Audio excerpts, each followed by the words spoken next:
The views and opinions expressed by John and DJ do not reflect those of any intelligent or rational human being and are solely the property of the Brightside Chat. This show is a proud member of the Nerdy Legion Podcast Network. Get more at nerdylegion.com. Enjoy the show. Hey, welcome back to the Bright Side and issue number 180. And I'm so proud I know it, and I owe all of that knowledge to John. That's right. All right, John. Stuff. Yeah, look at you, remembering stuff. You get all right, going out with a bang for That's you, right. Huh? I think there's going to be a debate on show title today.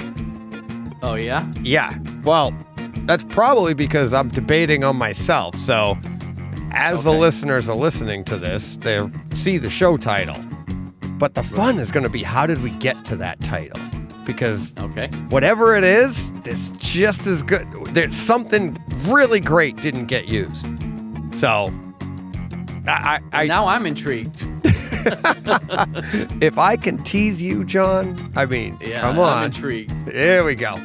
All right. Now, are you excited to get into the store now?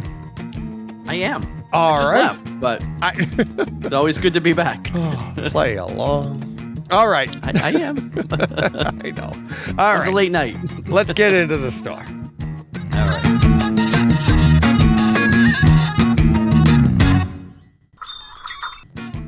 And there's the chime that we know and love that you actually have. I do. You do? Not that particular chime, but I have a chime. Yeah, all right. I know, you got to get me that recording. Yeah, I know. Yeah, I'm really looking forward to check out. I think that's where we're going to have the debate. But we've got, we don't have a ton to get to as far as news today, but we don't. I still think this show could last a little bit. Oh, okay. I mean, we've got fun stuff to talk about. We've got we're gonna Kryptonite Multiverse of Madness. I'm sure we'll get to spoiler free on that in a few minutes. But not a lot of news. But how is your real world looking? It's moderate this week. Moderate. There's a few things. Okay. Not like super long, but it's not like last week was only 2 things. So nice. Okay. Yeah. What else was I gonna say? Oh, I didn't write anything down, so mine might be. I have to start remembering what I've watched. Oh, okay. And I'm like trying to remember if it's something like when Jen and I watch stuff. If I don't write it down, I don't remember it. So, I mean, I know what else I'm watching, and I know what movies I've watched, but other than that, so. But I think if you have a moderate, the show's going to go even longer. I mean, yeah. I mean, and again, we're talking about something that the listeners can look at the timestamps and already know. The listeners are so much more advanced than we are. Yeah. Well, and the show's going longer because of all this stuff you're saying right now. I know. Talking about how long the show's going to be. Exactly. See? Self-fulfilling prophecy.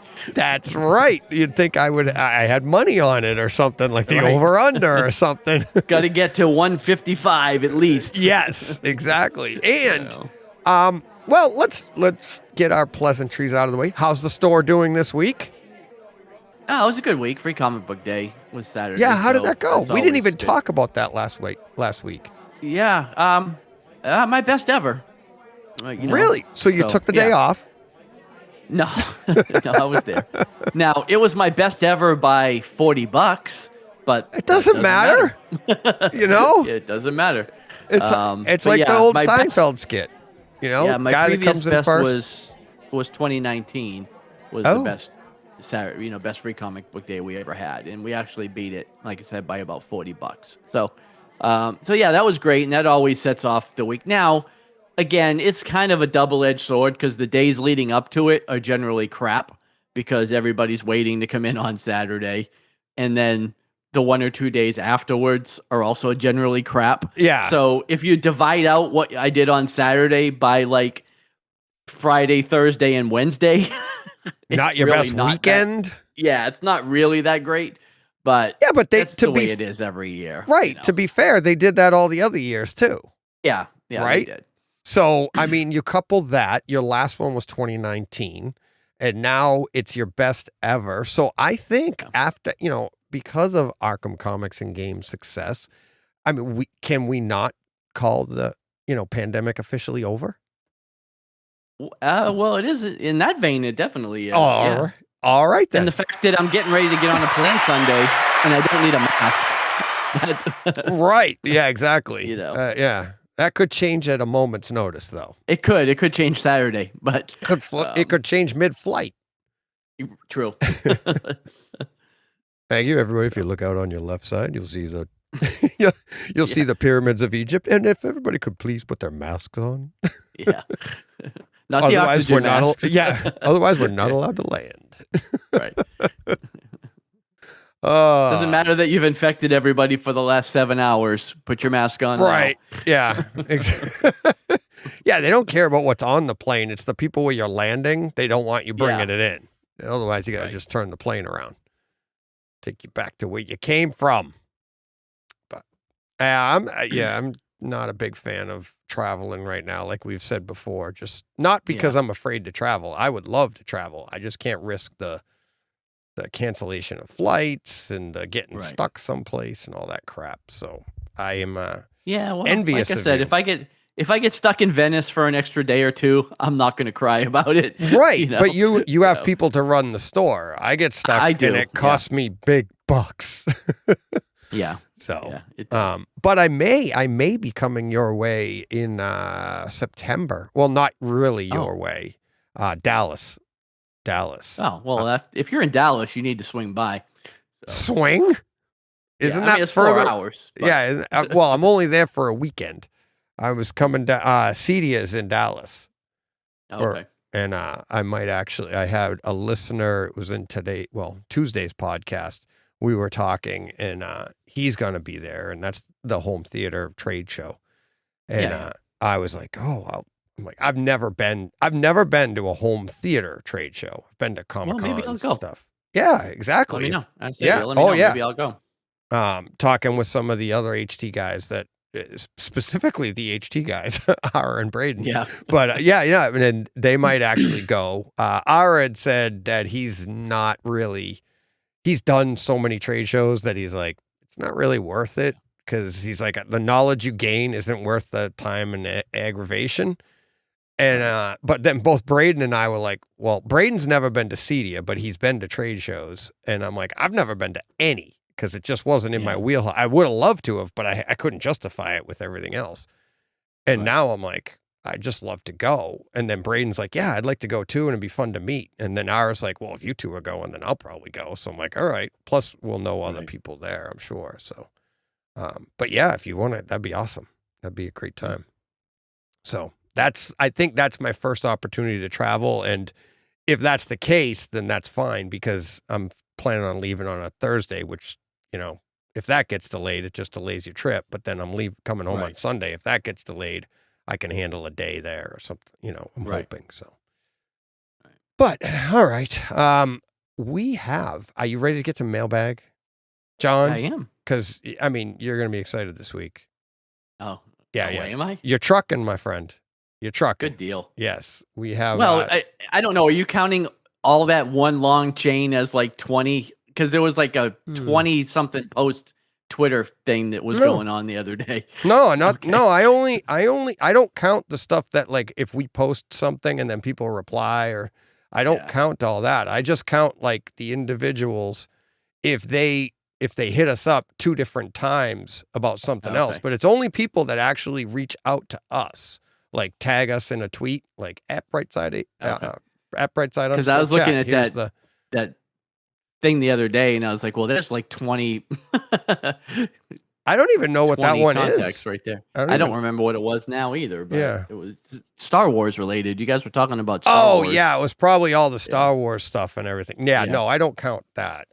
No, you have to, if you want to be included, all you got to do is just tag us at Brightside _chat and say whatever you want to say, and then we'll say it on the show. Or you can email us at brightsidechat@gmail.com or thebrightsidechat@gmail.com. Yeah, say the bright side. The other fun way is leave a comment on YouTube. So with that nice segue, let's get to it. There it is. There's my bag. All right, let's see. Get this. And I knew the first one that I was going to grab here was from our buddy Theo, commenting on issue number 79, Star Wars Day. Says, Star Wars is fun. Thanks again, men. Entertaining. Awesome. He's one of our many listeners on YouTube. You could say that when it's more than a handful, right? Many? You can. Yeah. Like... It's more than 3. Yeah, 3 is few, 4 and up is many. Yeah, many viewers on YouTube. In this one here, this isn't necessarily comic book related, but it is a question that I think we should answer here because we have real world, and it is something you'd bring up in a comic book store if you're hanging around with a bunch of buddies. But our buddy Tom Bellows reached out and said, DJ, non-BSC question. That's Brightside Chat for the uninitiated. Oh, yeah. Of which I am one.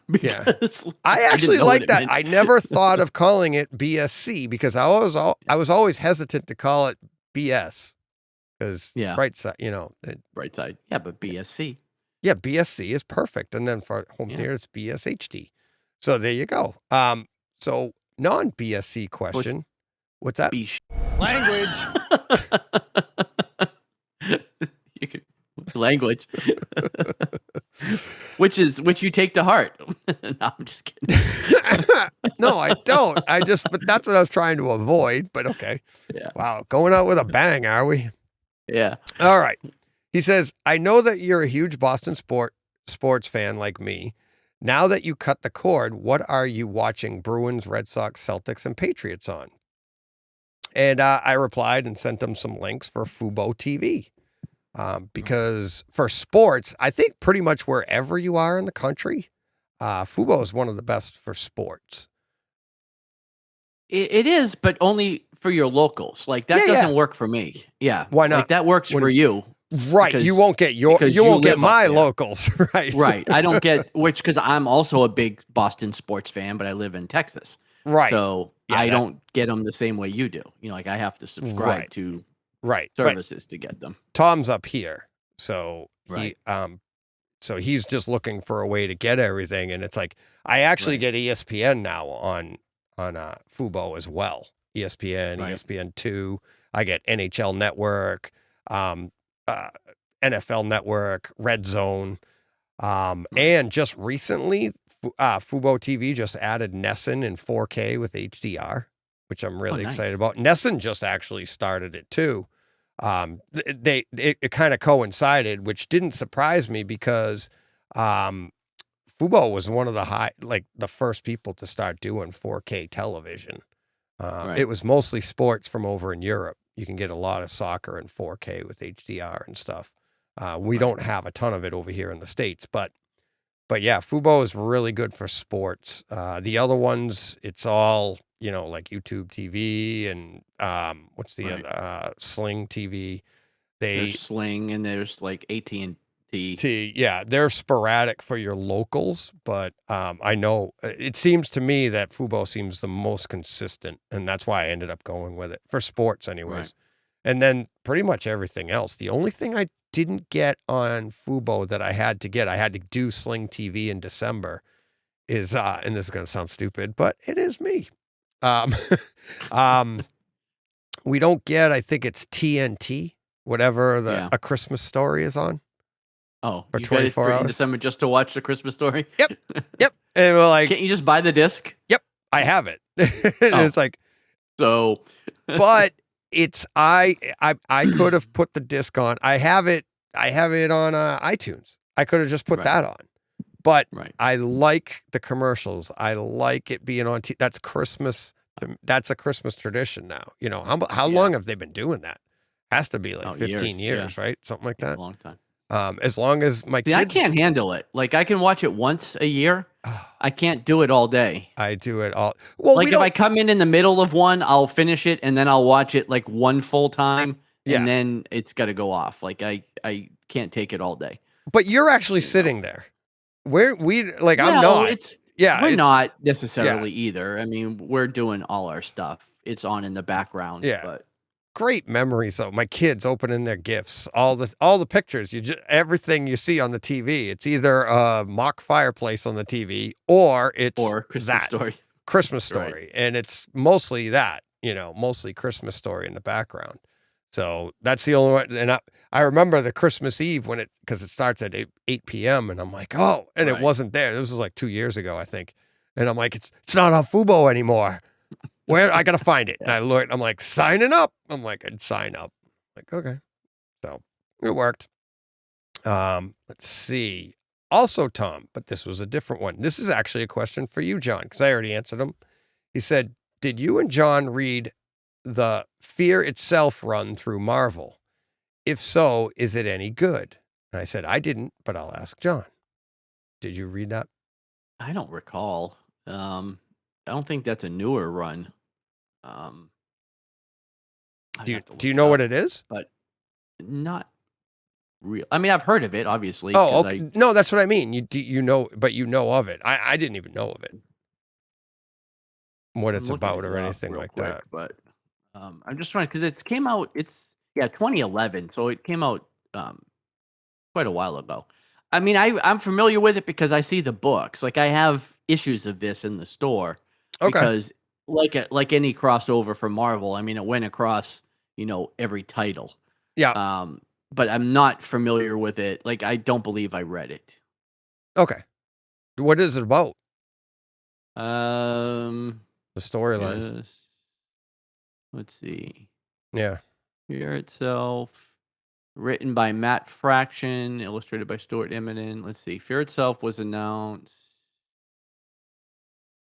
The only thing we have to fear is Fear Itself. Depicts various superheroes in the Marvel Universe contending with the Serpent, an Asgardian fear deity who causes global panic on Earth, seeks to reclaim the throne of Asgard. So it's kind of a War of the Realm. I mean, I guess it's centered around Asgard and Thor. Main characters Thor, Captain America, and Iron Man. But yeah, no, I've never read it. Oh wow. Okay. You know what that sounds like to me? Just that description alone, if you had read that to me 3 years ago, it would have sounded like the what happened in Age of Ultron.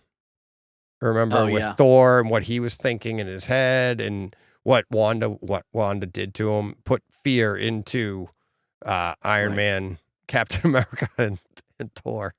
So sounds interesting though. Yeah, it does sound interesting, but we'll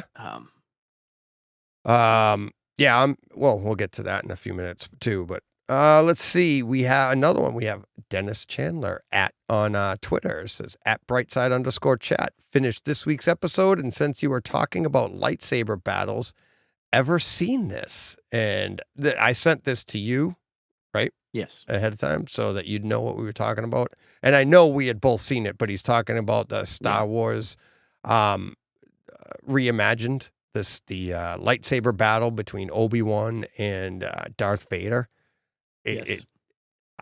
Nothing short, awesome. But fantastic. I mean, yes, awesome. I had seen it a couple times, a few years ago. But yeah, I wish I could figure out a way to stitch it into like my DVD when I'm watching it. Oh my God, yeah. So that it could be part of the actual thing. But yeah, it's awesome. I should do that. I could actually download that scene and put it on my Zapedi and actually just play the scene in the theater. I mean, I don't even have to do that. I could just play YouTube in the theater. Right. Duh. But that's not complicated enough, John. I've got to make it harder. You have to make it hard. Yeah, I know. That's you. That's me. Can't be easy. Can't be easy. Right. I don't want it if it's easy. Right. Anything worth doing is worth screwing up multiple times trying to do it hard. Right. There's got to be an easy way. And there is. But yeah, it is. It's fantastic. You and I have talked about it before. personally, I think we've talked about it on the podcast.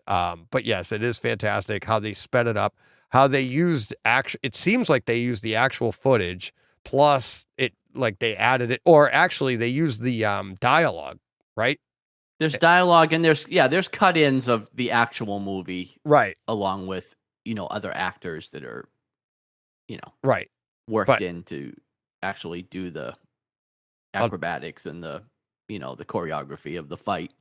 But all the close-ups are Alec Guinness and yeah, it's fantastic. It's it really, it's like when you watch it, you're like, this is how hampered Lucas was by technology, right? Because they are both at the like height of their powers. Obi-Wan is obviously, I mean, he's probably on the decline, but still he's but he could still, he's not as limber, but at the same time, remember when we saw do you remember the first time you saw Phantom Menace and the things the Jedis were doing, which was Obi-Wan and Qui-Gon? Qui-Gon Jinn, yeah. And they're running around. How about when they took off on the, what do they call the cars, the droids that showed up at the opening scene, right? And all of a sudden they go, they took off like exit, stage left, like a flash. Yeah, we'd never seen that before. Right. And I mean, granted, we'd only had 3 movies at the time, but we'd never seen anything like that before. Right. Well, every movie introduced like new force powers that we hadn't seen before. Which is why it bothers me when I don't want to get into this big debate about the sequels, but like when people talk about like, oh well, like Leia couldn't do that, like the Jedi can't do that. It's like, well, they couldn't run like at 60 miles an hour before Phantom Menace either, but like every movie introduces something else they can do. So like, why are you all of a sudden now putting your foot down and saying, I know like, that couldn't happen, Yeah. So all right, let's stay within the same movie. So so Qui-Gon can exit stage left like as at the speed of light, right? Right. But apparently you can't get that kind of traction in the desert because when he's got to get to the ship and what's his name's chasing him, Darth Maul. What is sand? Sand is slippery. Right. Yeah. So you can't get your footing in sand. So if that's the case, wouldn't he just look like Roadrunner? Yeah.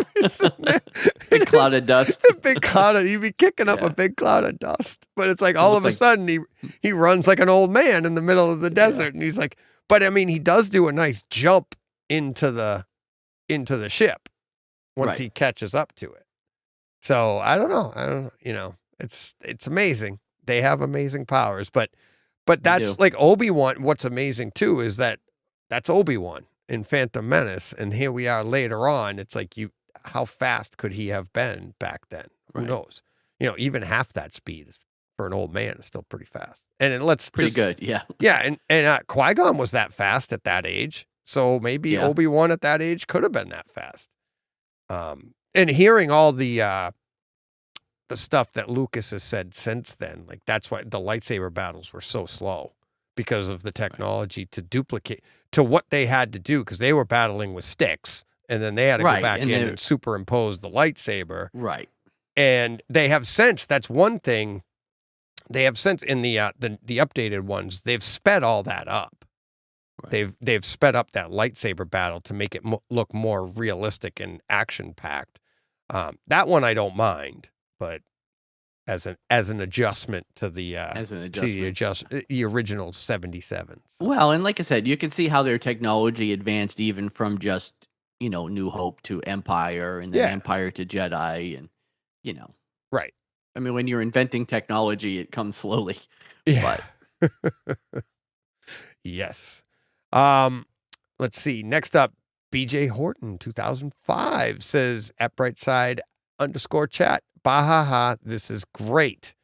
Stood up again, and it's Darth Vader sitting on a train. It says keeps looking for love in Alderaan places. Alderaan places. Get it? That. That's funny though. You didn't see what he's saying there, John, is Alderaan sounds like all the wrong. Get it? You see that? I get it. Okay. All right, Eddie. I have to say, all right, Ralph. Exactly. Now, this one is puzzling to me. Okay. Maybe you can explain it.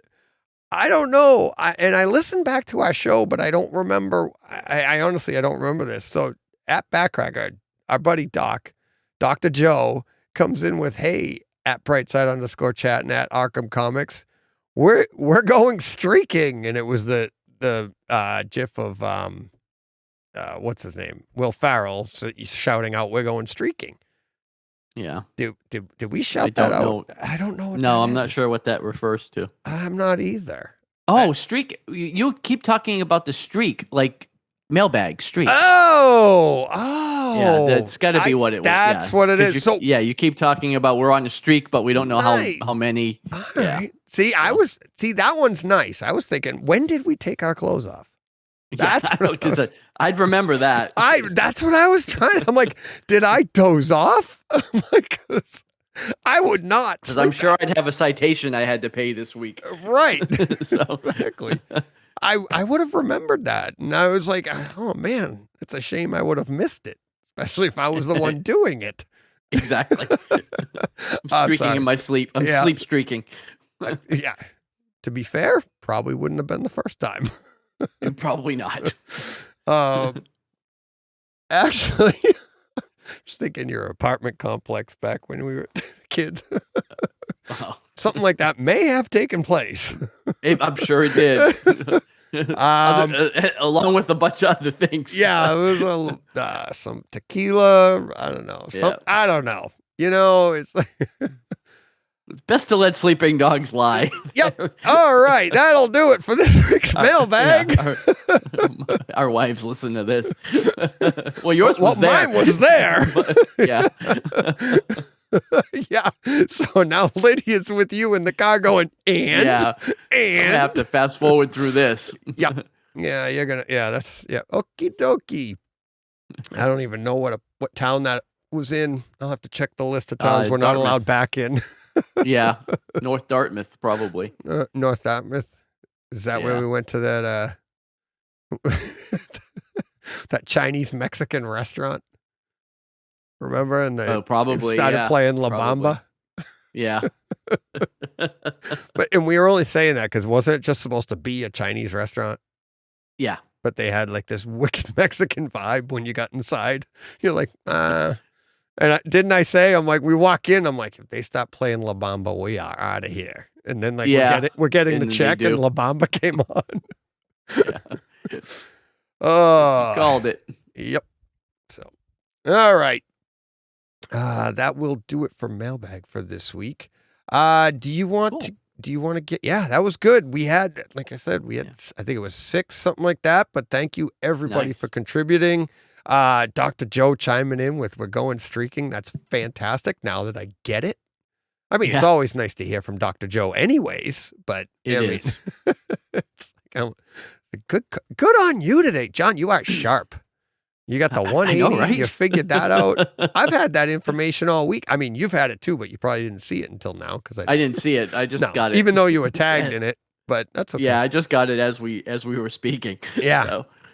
So if you want to contribute, by all means, just hit us up on Twitter at Brightside_chat or at Arkham Comics with an X, and I will do my best to keep them coming because John's off the next couple weeks, so we won't be doing mailbag for 2 weeks at least. Yeah. Well, 3 weeks from now because we're off the next 2. So hopefully, John, you're trucking. I have at least a dozen by then. Maybe not. We'll see. Yeah, we will see because we're not saying anything the next 2 weeks, or you're not, anyways. But I mean, that's true. Yeah, I've got some things in the works for while you're gone, so we'll see. But yeah, so we'll do our best to keep the listeners entertained. Might even it might be like when you're away from where your shop. Maybe the show will be better. Might be. Might get more listeners. Right. You'll come back and we'll be like, okay, this week's mailbag, 2-hour show. I'd be able to retire by the time I get back because I'll be gone from my store for 2 weeks. I know. And it's like, I mean, that might work out. That would be awesome. Yeah. That would be awesome. All right. Do you want to get to, before we get to the news, do you want to talk Multiverse of Madness? Or do you we can, but else? I wanted to touch on the Netflix thing one more time. Oh, cool. And beat this dead horse a little bit. But all right. I had a thought like right after we finished recording last week, and I wrote it down so I wouldn't forget, for the whole week. But, we frequently talk in the news about programs that primarily are not airing on Netflix, but mostly Amazon, sometimes HBO Max, where we poke fun a little bit of shows that are renewing for seasons 2 and 3 before the first season drops. Ooh, and it struck me that may be a shot off the bow of Netflix, where they are preemptively telling people, hey, watch this show because you're going to get at least 3 seasons of it. And like it can't be like a coincidence, right? Like it has to be these streaming services doubling down and trying to cultivate viewers for their shows by renewing them for multiple seasons. So okay, I actually think that's awesome. Yeah, I mean, it is awesome because, like you said, it allows the viewer to get invested in these characters and know and be like, all right, and maybe you're gonna check it out. But I think just one counterpoint to that is I think that's where Netflix got in trouble, though, is because Netflix would book these shows but then cancel them. You see what I mean? And it's like, well, right. That's the whole thing. If you announce that you're going to do 3 seasons of your show, then you need to do it, right? Yeah, you got to do it. so now Netflix did do that. To their credit, they did it with Vikings or Valhalla, whatever it is. They did announce ahead of that they renewed for 3 seasons. So, but that's kind of unusual for them because it's generally Amazon Prime and HBO Max that are doing that. But do you see the difference though? It's all of the other people, all of the other platforms, they're under an umbrella of money. Where Netflix is only under, so like the only reason Netflix is canceling shows, it's not because they want to. I think they're literally under budget constraints. Whereas the other ones are like, look, we can invest in this show and we'll put out 3 seasons. Like, let's go to Apple TV for a second, because this is one that kind of plays exactly into what you're talking about. And Foundation came out, which is it's an extensive story. It takes place over like 1,000 years. I think there's multiple books, if I'm not mistaken, or something, but there's a lot to unpack. When we got season 1, after episode 1, everybody wants to know, is there going to be more? Is there going to be more? Right. And through the podcasts, they have a podcast going alongside it. I happen to listen to it. So in episode 1 of the podcast, which is, spoilers about the episode, they tell you we're set up to season 3. We're planning on 8. So Apple TV had already greenlit up to season 3, because when they were in talks, they were like, look, we're going to do this, this, and this in this season. And they're like, well, we don't understand this. Well, that's going to play out in season 3. This is going to play out in season 4. And then they even said stuff like, well, okay, let's see if we get to that. But if the popularity isn't there, we won't get 4, 5, and 6, and 7, and 8. Right, but you're going to get at least 3. You're going to get 3. And what I like about that is, to your point, is they're putting out a podcast about it to give you the information, give you more backstory. If you're really into the show, you'll get that.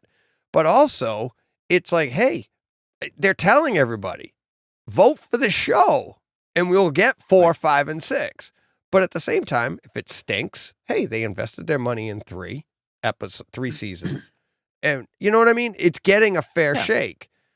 But they're all under a giant umbrella of the iPhone, for God's sakes, right?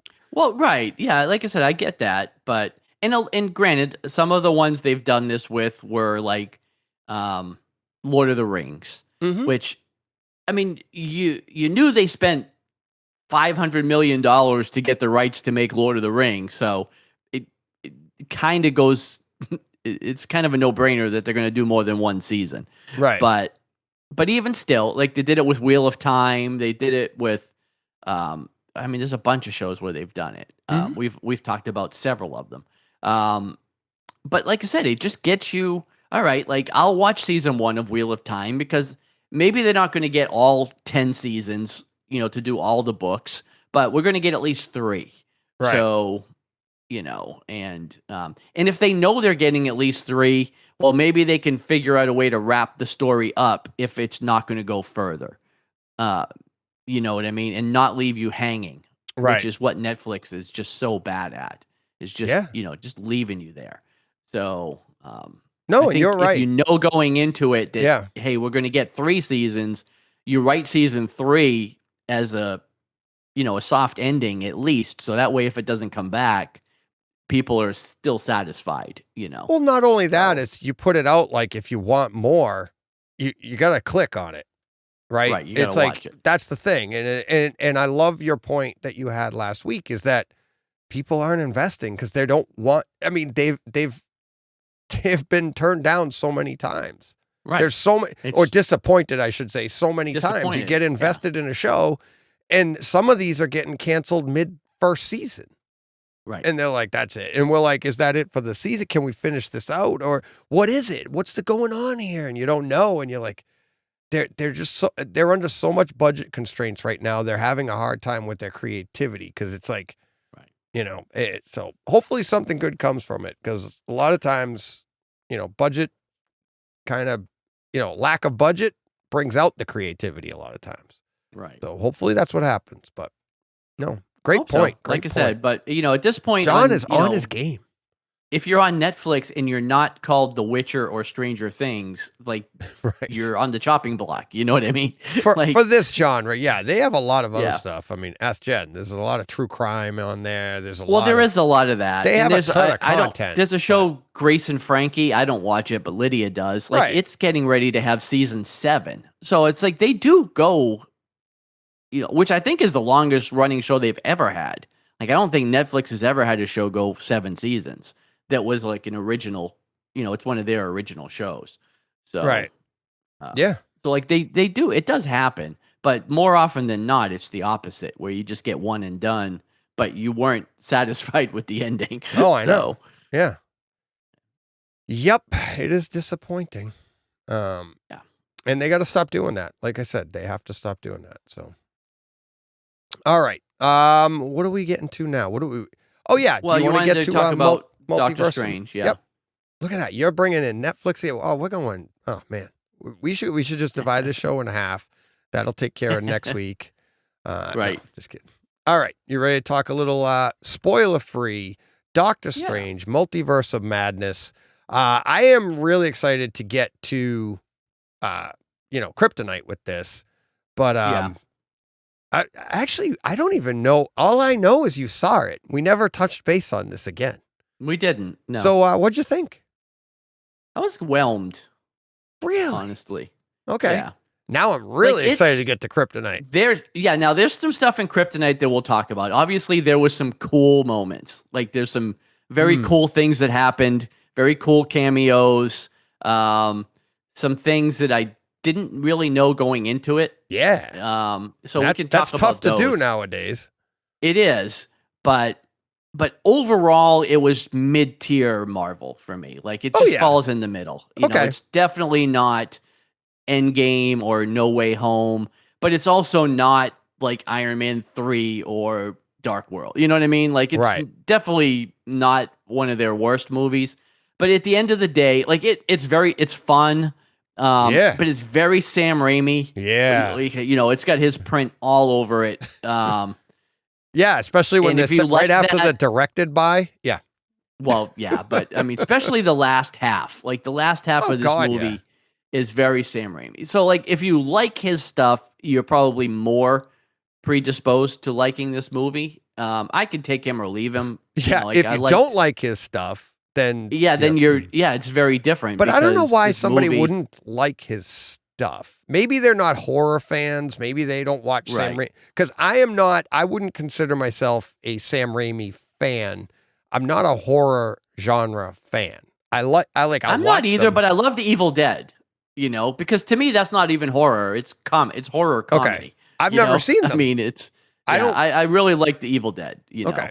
I'll have to see that. But I didn't like Spider-Man 3. So yeah, a lot of people didn't, but I don't think that has anything to do with that. Yeah. But like you said, super fun, and it did open some things up. But at the end of the day, I just found it like mid-level Marvel. Like it was fine, but it didn't blow me away. Okay. Well, let me ask you this and see if you agree or disagree. Okay. I think this is the first MCU movie to be like a true comic book, and what it did, and I think it's fantastic. I think not the movie itself. I agree with you. It's mid-level tier, which in the MCU that's a really good movie. It's anyways, good, right? It's a good movie. I mean, it's making all the money. Not everything's going to be Endgame. You can't. Right. That wouldn't even make sense. So, but what I liked about this is we have up until Endgame, we had 23 something movies, right? Right. Which that was like part 1. All right. Yeah. Phase, whatever they called it. But it all culminated there. So that was the end of our like War of the Realms issue. Okay. Yeah. Then we get our Black Widow, we get our Shang-Chi, we get our Eternals, our Eternals, No Way Home. All the Disney Plus stuff. Yeah, all the Disney Plus stuff. But all of that felt like, we haven't really got started yet. We haven't gotten any traction into the next phase, right?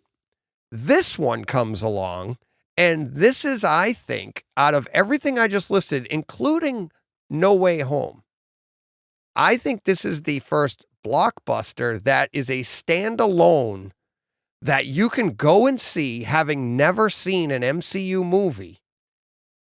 Everything is explained to you. It's self-contained, but it has enough Easter eggs for all the old stuff that went on, like a true comic book, like a number 1 starting again, which you hate.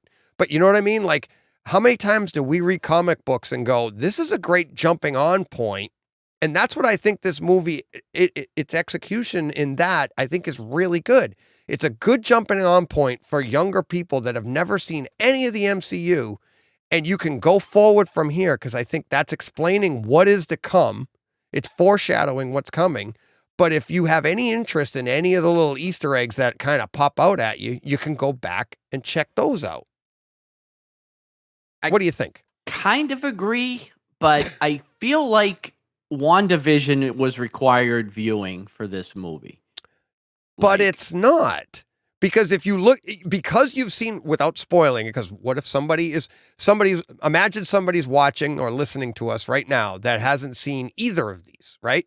But you go into this and you have no working knowledge.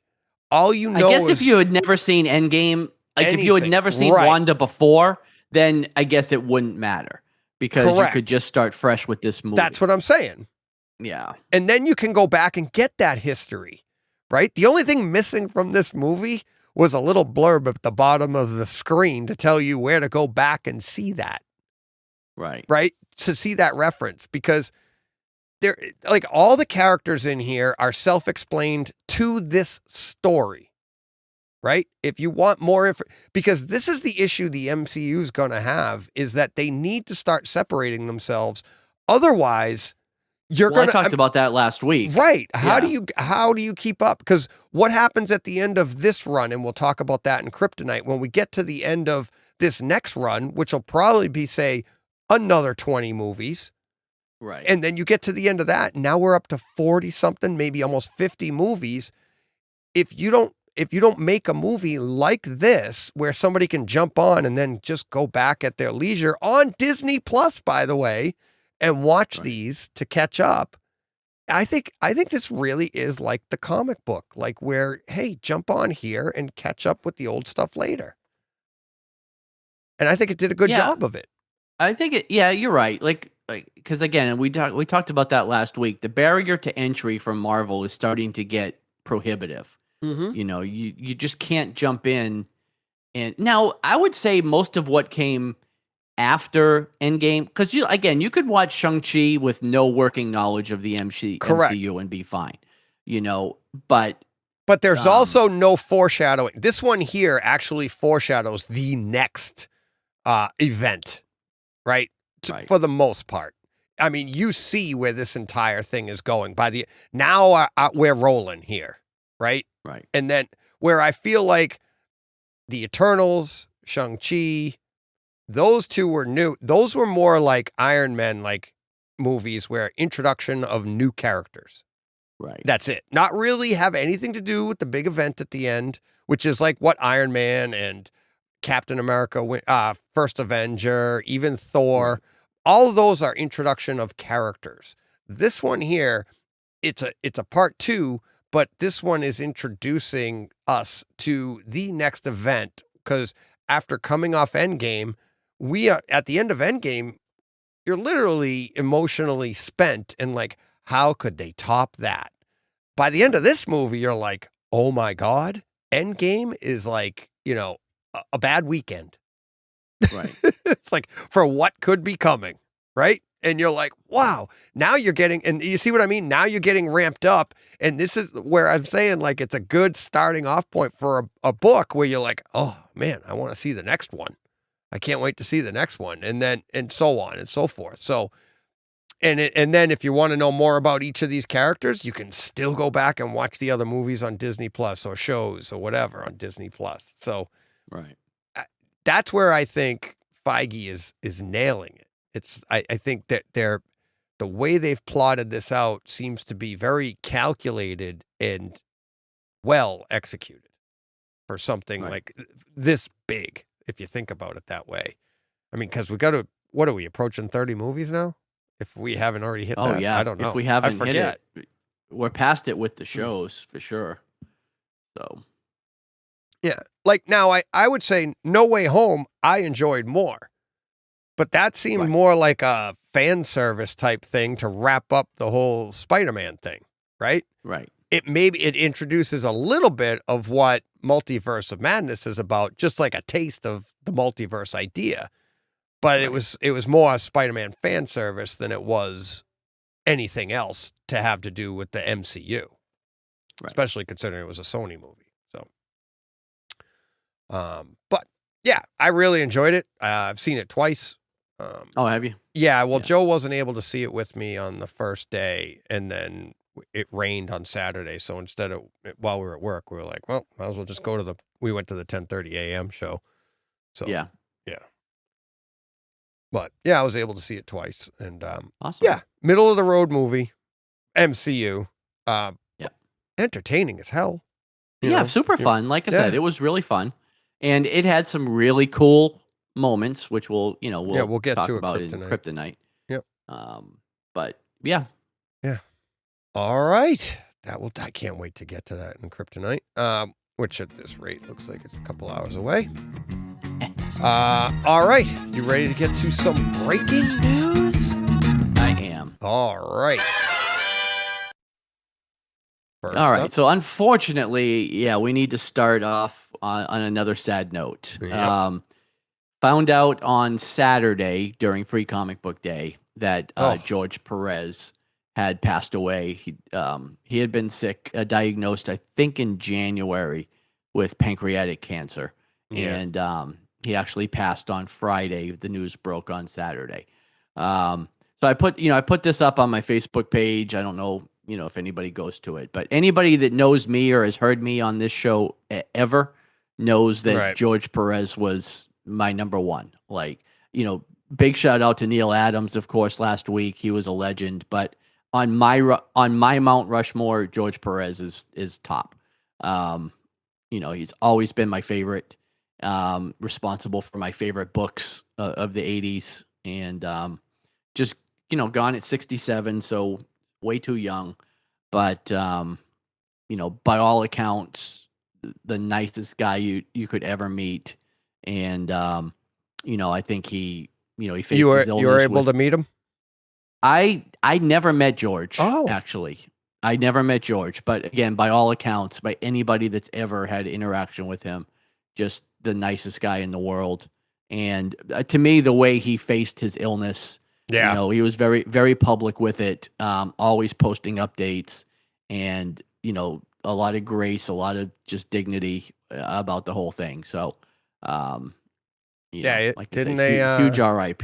Yeah, didn't they offered for a bunch of treatments, and he was like, they offered him treatment, and he it just would have extended, not save anything, right? Right, we can give you a few more months, and he was like, look, right. I won't spend my time. If it's terminal, it's terminal, right? Right. And I kind of feel the same way. Like, if I'm going to get 6 months, I don't want to spend it in doctor's offices and sick, because the treatments make you worse. But if it could extend your life, like if it could save it, then you go through it. But if that's the end one thing, is still the same. But if I'm going to get 4 decent months or 6 really crappy months, I'll take the 4 decent months anytime, right? Any day. Yeah. So, and that's what he. Unless you have an event, but to do. Yeah. Right. No, I'm serious. I thought of that. No, I'm serious. Yeah.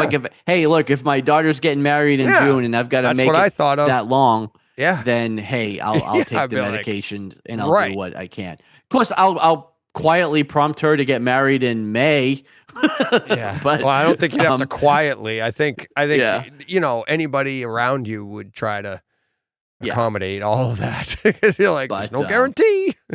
But obviously, if you were trying to reach a specific thing, you would try. But again, by all accounts, John, with us, it'll be like the next Star Wars movie or something. Exactly. Like if the next Star Wars movie's coming out in May, I got to make it till May. Get me to that. It's like, and then May will come around and be like, all right, how about the next one? No, you're done. Okay. Yeah. All right. Or I'll see it and I'll be like, I should have just let him take me 3 months ago. That would be the worst review ever. It would, right? Wouldn't it? I should have just let the cancer take me. I should have died. 1 star. Rotten Tomatoes. That's awful. It's like, oh. Certified not fresh. Like my body. I don't think you'll ever hear that on the Bright Side Chat. I'd still be positive. Like, all right, well. Oh, that's funny. That's funny. But yeah, when I heard this, I don't remember right. I'm always, whenever I hear you, Nick and Martin on Nerdy Legion, and that they're just, I've said this before, that you guys are so knowledgeable with this stuff. You've been so embedded in the comic book world, and I think you just have better brains than I do, and you remember stuff better than I do. But when I heard this, I did know who he was, only because of you. Because that's all you've whenever you talk about him, and I was like, oh man, John's not gonna like that. So I actually meant to text you on it when I first heard about it. I was like, oh, sorry to hear, because I know how much you liked him. Yeah, and this is another one of those that I didn't know Neil was sick. He was 80, but I didn't know that he was had limited time. But with George, 67, we knew. Yeah, we knew, but it's still 67. We knew it was coming, but it's it's a shock. And it's kind of fitting to get the news on Free Comic Book Day, I guess, because, he loved comics. So, I guess if you're going to have any day, that would be the one, but still. Yeah, it's too bad. Too bad. Yeah. So next week we won't be doing this. So luckily we won't be doing it. We'll get at least a week off of our Mount Rushmore. Our Mount Rushmore collapsing. So exactly. So all right. What do we got next here? All right. Well, next up, we reported a few weeks back that James Gunn was working on a second spin-off to his Suicide Squad movie. You know, we got Peacemaker. We didn't know who it was going to be. We speculated that it might be, I can't remember. You know, the agent there, Jennifer Holland, played. We thought she might be getting a show. It was announced this week that, in my opinion, the worst choice of any character in the Suicide Squad to get a spinoff series, Amanda Waller, really is getting a series at HBO Max. Yeah. Why? Yeah, she is like the absolute worst part of that entire franchise. So, Viola Davis? I mean, she's great. Like, I have nothing against her as an actress, but yeah. like, I have just like so little. I would rather see Avatar 2 than watch an Amanda Waller spinoff series, and I have less than no interest in Avatar 2. So if that tells you anything. Right, I know you don't. Most people don't, and that's why I think it's going to be that, Avatar 2, that is.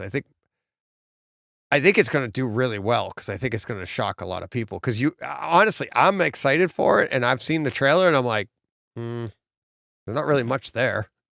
No, there isn't. We saw it in front of Doctor Strange. They premiered the trailer. It might as well have been a Michael Phelps commercial. It was like really nothing story wise. I don't get, but I trust James Cameron. I mean, can you name a James Cameron flop? I'd have to look pretty hard. I don't know. I mean, name a flop. Honestly, it's tough. And I'm sure some listeners are yelling at us right now, but that's fine. But Viola Davis, I love her in this role. Listen, I thought she brought credibility to Suicide Squad because she was in it. And it's James Gunn, right? So in James we trust, I guess. Exactly.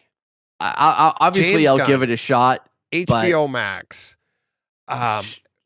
She's just not the character that I'm excited about. I know, but I'm hoping that we can timestamp this because when the show comes out and we love it, because who thought we were going to like Peacemaker the way we liked Peacemaker? Yeah. Right. And I mean, come on. I think he's going to do something with this, especially in the fact that, Viola Davis is up for this and the things that he can pull off. I don't know why. I think she's a great actor. I think she's she is. Like I said, I have no problem with Viola Davis at all. No offense. Well, I don't know who would take offense to this at all. But like to me, I'm like thinking of her as an actor like Meryl Streep. Like, what if Meryl Streep was playing Amanda Waller, and you'd be like, "Oh my God, what could James?" I don't know that I'd be any more excited though. I know, but you don't see what I'm talking. You don't see what I mean here. Like it's like the juxtaposition of don't know like this of these character people that we have such respect for, and James Gunn's going to turn their character inside out, which means they're game for that. I think that's just so much fun. It's super interesting to me, just because of that. I don't know. All the movies, all the stuff I knew Viola Davis for before, I just felt like she'd be an actor that would be like, I don't know, just like not up for the goofiness of James Gunn and the shows and doing but now that she's going to do a spin, it's fantastic. Fantastic. And for all we know, James Gunn might be going in a different direction. It might not be silly at all. Exactly. It could be completely serious. But wouldn't that be interesting? That's what I'm saying. It's like in James Gunn we trust, in Viola Davis we trust. I just think that nothing can go wrong here. The only thing the only thing I don't trust is HBO Max. It'll be like black and white and mono sound. Yeah, exactly. Hey, but I look forward to being wrong. I'm perfectly fine. I'm perfect. Well, I'm saying I'm perfectly content to be wrong. Oh yeah, absolutely. I mean, if it's great, it's great. I mean, everybody wins. But this did not float my boat when I saw this news. Didn't move the needle. It didn't move the needle. It didn't light my lightsaber. Yeah. It didn't. It didn't do any of that. So. Oh boy, that's more of a. Yeah. That's a shame. But that's what's great, John, is we just had a great discussion. Imagine how short the show would be if we just agreed. Viola Davis. True. Spin-off Yeah. series. Next. All right. What do we got next there, buddy? All right. So next up, and I'm like really afraid to try to pronounce this guy's name, but Want me to take a stab at it? We got the reveal of our new Doctor Who on Sunday, replacing Jodie Whittaker, Nikuti Gatwa. That's good. exactly how you say it. Was announced Sunday as the 14th Doctor, taking over later this year for Jodie Whittaker. Nikuti Gatwa has starred in Sex Education, which is a show I really liked. I've talked about it a couple of times. I am really excited for this. I love him on Sex Education. I think he will be a great Doctor Who. It really comes down to the right, like the downfall for Jodie Whittaker was the writing. The last 3 years were not great, and her run as the Doctor will go down as not very good, and it was none of her fault. Yeah. The other exciting part to this news is that Stephen Moffat, who was the showrunner and head writer for basically the Doctors 9 through 12, and then number 14 is coming back to the show. So he's been gone for the last 3 years. He's coming back. So hopefully the writing will come back with him. This guy is going to be a great Doctor. So I'm super excited for this. So I thought that was great news. He was nowhere near my radar, like when people were talking about who was going to be Doctor Who. I never heard his name mentioned, but yeah, I think he's a great choice. So cool. Yep. Not my wheelhouse, but cool. No, I know. Glad you are happy. But I am happy. Yeah. Cool. Do you want me to just disagree with you so we can have a conversation? I have no basis. Sure. But I think he's going to be terrible. I've never seen Sex Education or an episode of Doctor Who, but I think he's going to be terrible. Right. Sounds about right. All right. Yep. See, I mean, that sounds like the rest of America, doesn't it? So pretty much. Yeah. Oh, that's funny. That's wicked funny. It's the rest of America. That's the world. Captain the rest Marvel, of the world. it's horrible. It's February. Yeah. It's not out till next month. Okay. Yeah. The same actually went on with Multiverse of Madness. Yeah. I honestly, I mean, we already talked about it a little bit, but do you understand what the people that don't like it? Like, you said it was middle of the road, but you didn't say you didn't like it. Oh, I definitely. You know what I mean? Like, I don't Yeah. understand what people are talking about when they say it wasn't good. Like, yeah, I don't either. I've heard a lot of things from too much Sam Raimi to like really bad writing and acting. Like a lot of people were down on the America Chavez, the actress Xochitl Gomez. Really? They thought she was terrible. Yeah, no, I don't agree. I thought she was fine. I mean, I liked her. But I've heard a lot of complaints about the movie, and like I said, I don't agree with most of them. But you know, if you don't like Sam Raimi, you don't like him. You know, like I mean, there's nothing else you can do about that. But I didn't think the writing was bad. I didn't think the acting was bad. So no, not at all. I don't know. Yeah, I thought it was. I mean, I thought it was good. But like we said. But all right. Next up. Ooh, more. Yeah. So last up, you sent this to me. Jennifer Holland, who again was in Peacemaker, has signed on to join the cast of Guardians of the Galaxy 3. Yes. The role is undisclosed at this point. Again, this is kind of a no-brainer. Her and James Gunn are together. So yeah, he's going to go out of his way to put her into his projects. But I liked her a lot in Peacemaker, so I'm happy to see more of her. Yeah. Yeah, I'm excited for that. I don't, like you said, we don't know who she is. Hopefully she's somebody moving forward, you know, bigger than just a guest appearance. Yeah, because this is his last, you know, he's not doing a Guardians of the Galaxy 4. So hopefully she's a character that will go on even without him, you know, in the MCU. But there's no word yet of, again, who she's playing. So. Yep. All right. And that should do it, right? That's it for breaking news. That is it for news. Yes. All the right. news that's fit to print. All right. You ready to get to check out for this week? I am, and I'm excited to find out what you think the big debate is. So, all right, we'll get into it. We'll get into it now. All right, let's get into it. All right, John. What did we spend our money on last week? All right. First book we looked at was from Vault Comics. It was Quests Aside, issue number 1. It was written by Brian Shermer, had art by Elena Gogu. This, as I mentioned last week, was definitely Dungeons and Dragons themed. Although, these are not characters from the Dungeons and Dragons world. This was a book that was trying really hard to be Vox Machina. Yeah. But I don't think it succeeded. Like, I didn't enjoy this book. Me either. I don't think it was very good. Oh, well, then I don't. All right. So are you just teasing me? Like, where's the debate? No, I got a debate for you because I did not like this book. This book is definitely the show title. I didn't think the art was great, and I didn't find it funny. I just didn't think it was very good. I know what it was trying to do, and what it was trying to be, but it didn't succeed. I just didn't enjoy it. I thought it was boring. Yeah, it was boring. I almost didn't finish it.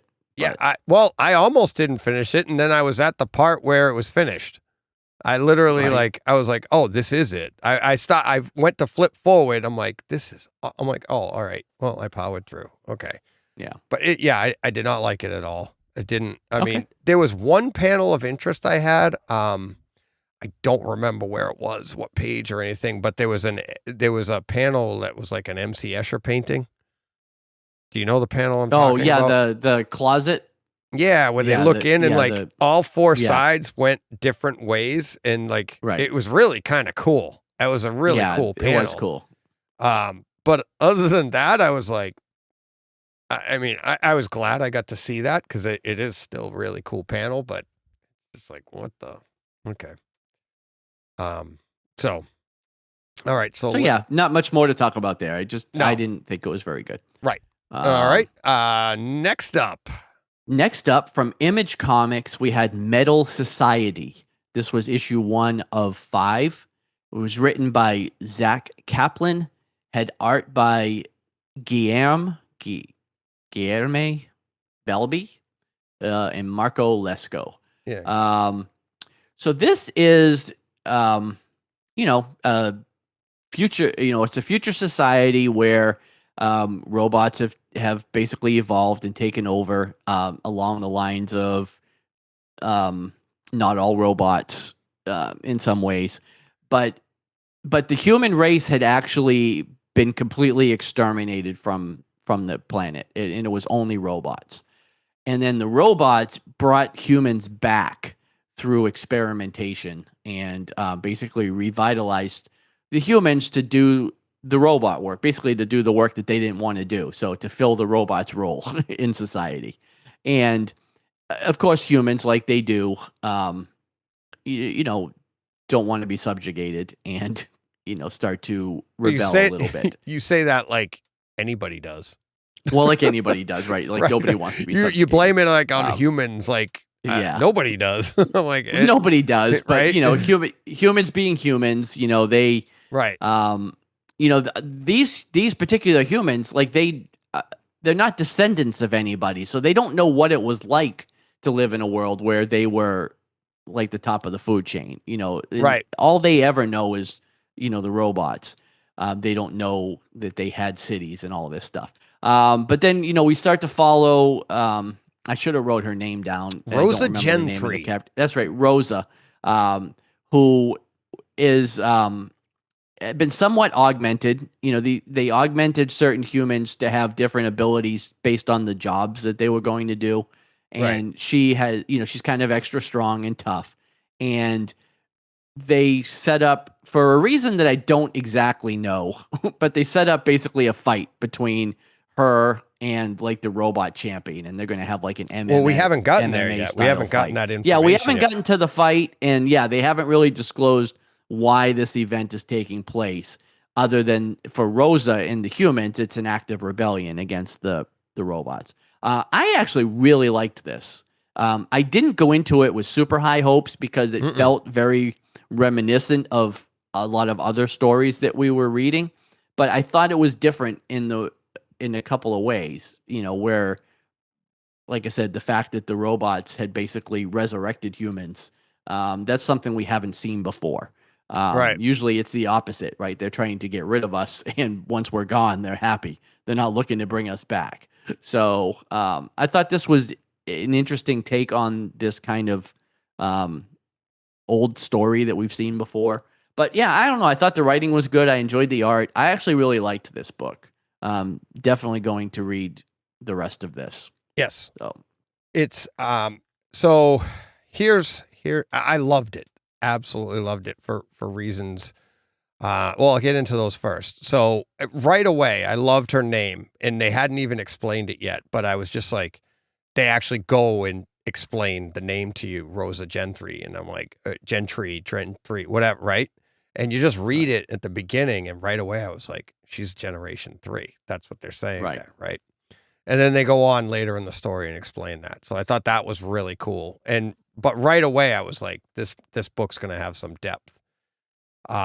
Then the entire the fight, that it's like in the first few pages they start telling you about it, and they're showing it to you, and the bubbles, it looks like it's like on ESPN, right? So you're like you're watching a pay-per-view, right? Through the TV or telecast or whatever it is. But all the things they were saying, I don't know if you were paying attention back in the 90s, but when Kasparov played Deep Blue, it was so reminiscent of that. And I'm wondering, I didn't get to read any of the extra stuff, but Deep Blue was the computer, and no computer had ever beat a human. And all of the stuff that they're talking about here, in that, like, could a person, not even just a woman, but could a person beat a computer in a fight like this? Right. Well, it brings up the debates like we used to have about Kasparov and could a computer beat, and I remember getting into it with people and being like, the human brain is so, I don't care how good of a computer you can make. How do we program creativity? And since then, it's amazing. We actually have. So we're teaching, and that's what's scary about AI. But you get into all of that, like back and forth, and like, I remember, I mean, like I said, going back to the Kasparov Deep Blue thing, and Kasparov ended up winning, but he did lose 2 matches. He won 4-2. I think it was 4-2, whatever it was, but he won the 4. But just the fact that he lost was the first time. So it's crazy, right? Right. And that goes on here. So you get into all of that. Then there's the, she meets somebody later on in the story, and his name's Abe, right? Right. And he was one of 6. And I'm like, okay, right away, there's so much depth to the story. I'm like, all right, so we got Adam, Eve, Cain, Abe. Who are the other 2? But they didn't say Adam, Eve, and Cain. I'm just guessing at that. But the original 6 named by, I don't think it's a coincidence that his name is Abe, as in Abel. Right. Right? Cain and Abel. And those were the originals. Who are the other 2? I don't know. I think that's pretty cool. Where is this story going? What happens regardless of who wins this fight? We don't even know how this fight came about. Like, why are the robots even entertaining stakes, right? this? Like, yeah, they don't have to. Well, my thought was, like, why was there even a robot champion? Like, why were robots even boxing or fighting? You know what I mean? Like, right. This robot shouldn't exist because there was no need for it. No, I know. Exist. But then you have that one robot talking to the one that's going to fight, saying, stop doing diagnostics. You're wasting your energy. Right. And it's like all real. I'm like, this is going to be fun. I honestly, John, I think this is the first time this year, 2022. All other books, I think I'm going to be are going to be gauged to this. I was so excited at the end of this book that I'm like, it's just, I think, what is it? 1 of 5? Did you say 5? So 5 book series, and I just felt like the depth of the story. I thought the writing obviously was fantastic. I thought the artwork was really, really good. I want to see where this goes. Honestly, this is a lot of what's going on in society now. It's so analogous to so many things. Oh yeah. I just think it's just so much fun. Now, here's where the debate is on the show title. Obviously, we both liked this book, but we're also talking Multiverse of Madness. Oh yeah. So, well, yeah. If we're gonna stick with a comic, see, there's no debate because it's right. Metal Society, right? Right. But I mean, Multiverse of Madness is comics, and which do you think? Now, here's where. Now, I already know how I'm going to vote. I think you're going to be the same way because that's the way we've run this. But which do you think? And this is what people do: is like, which do you think is going to get more clicks as a title? Multiverse of Madness or Metal Society? Well, I think Multiverse of Madness. Right. Will get more clicks. Yeah. What's the title of the show? But how many other shows are there out there with Multiverse of Madness versus how many of them are Metal Society? Like, if I'm already like overblown on Multiverse of Madness, I might click on the Metal Society show title to get something different. You know what I mean? True. So, but regardless of the clicks, I want we're gonna get Metal more clicks. Society. You know, I want Metal Society. I don't care if we get less clicks. It's like we've never done that before. We've never been like, what's going to be the one? We've just gone by what we want. What's the one that's going to get us less views? Right, exactly. I mean, we named one show after BJ, so there you go. But I would say, like, we got a lot of clicks on that, by the way. The lion's share of our shows have been named after comics that we've read, not other stuff we talked about. So I think we should stick with that theme and, keep it a comic. Like, the only time we don't name it after a comic is if we really didn't like both of them.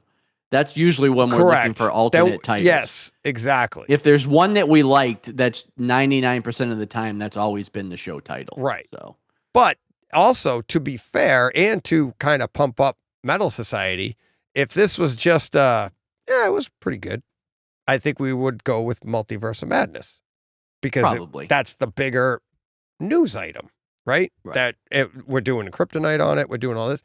So it's like, you've got to be, to beat an MCU movie as a show title, because pretty much I think the MCU movies have made the show titles as well. You got to be pretty good.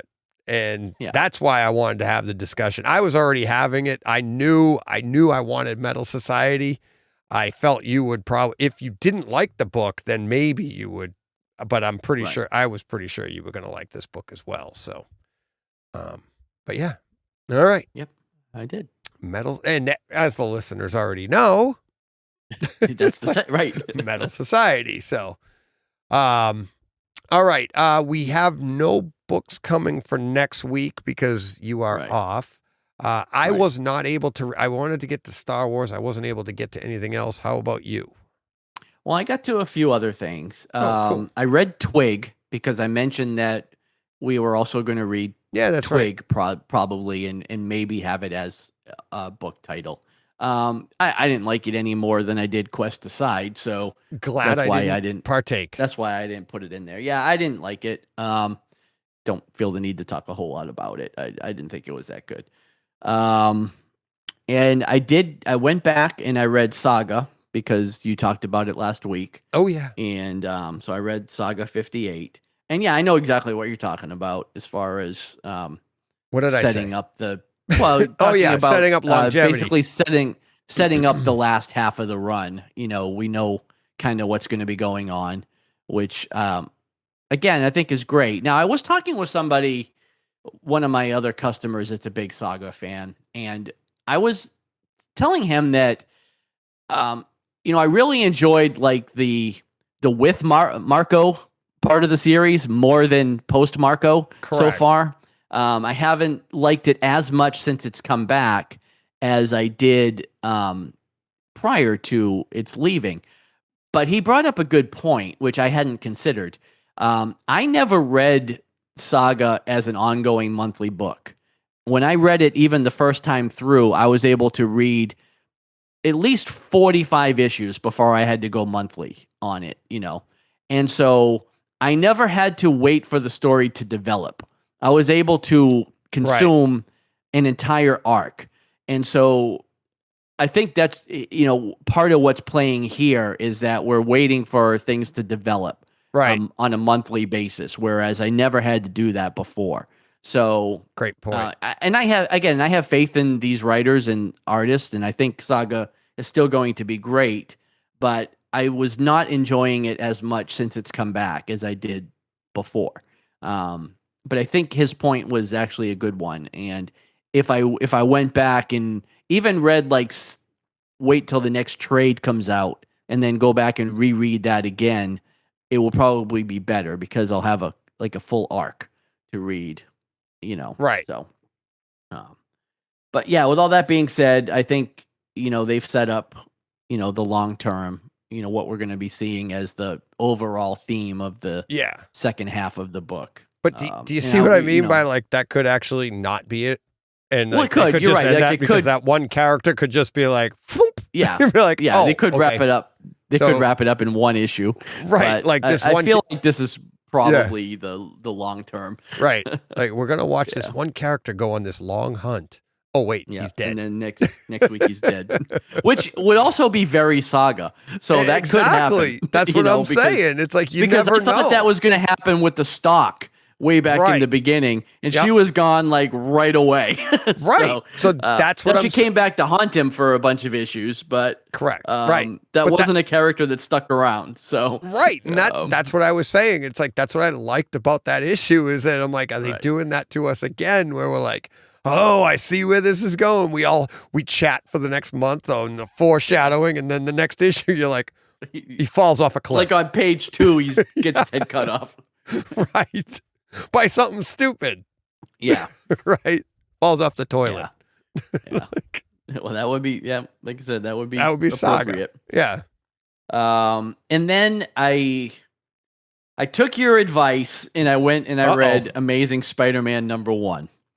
I told you no. Well, no, I think the story's good, but I am not sure I'll ever forgive you for that, for subjecting me to that. Well, you did already say at the beginning of the show that you might meet me in Dallas, so you couldn't be too mad at me. But I didn't even like the story. Really? I thought it was terrible because I am so over new writers coming in and feeling like they have to shake up Peter's life. Like they turned him, first of all, into such an unlikable person in this first issue of that book. Yeah. And why do they have to break up him and Mary Jane every time a new writer comes on board? They don't break up Clark and Lois every time we get a new writer. It's like the art speaks for itself. It was John Romita Jr., so I don't have to talk about how bad that was. But I didn't even enjoy the story. Yeah, I don't know. I was not impressed. I thought it was fun. At all, so I liked it. I don't feel like I am not upset with myself that I won't be reading more of this. Right. No. But you know what I thought was, see, what I was contrasting it with is, what do we want? How do we get, what are we going to, if you could write a Spider-Man story or ask somebody, what arc do you want? That's what's so difficult though, pal. You got to, what are you going to do? Difficult. I get it. I get that. It's all been done. But it's all been done with Superman too, but they don't feel like they have to uproot his life every time a new team comes in. You don't break up him and Lois. You don't.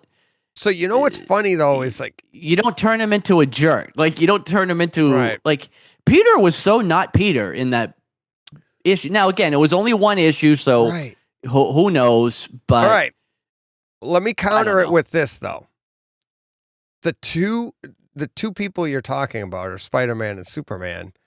And they are, for all intents and purposes, they are the couple of the most bland characters that because they're good.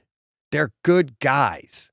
So it's how do you keep writing those stories over? How do you generate a new good guy story off of that? It's so hard. Whereas opposed to Batman, we just keep getting more stories that were like, okay, that one's good. That one's not as good as that one. That one's good. What was wrong with Tom King's run? They made him too good. He was in love. He did and it was tough. So, we don't want, that's not Batman. And the same with Daredevil's run, right? With Zdarsky took Daredevil.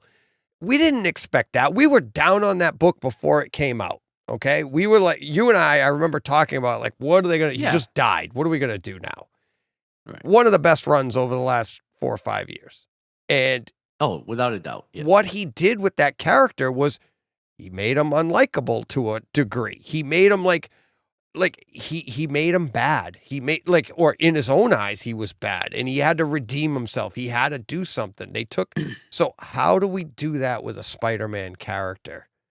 And I'm not saying this is a great book, but I just think of like how hard it is to write a Spider-Man story right now. And that's what, I want to give it a shot to see if they develop off of this. And that's because I like Spider-Man, but I just recognize I do too. Like, what are you going to do? Start at 1 again Spider-Man. And go, hey, issue number 1, Uncle Ben gets killed. Right? Yeah. Like, what are you going to do? It's like, I don't know. Spoilers to everybody. For those of you that don't know. Right.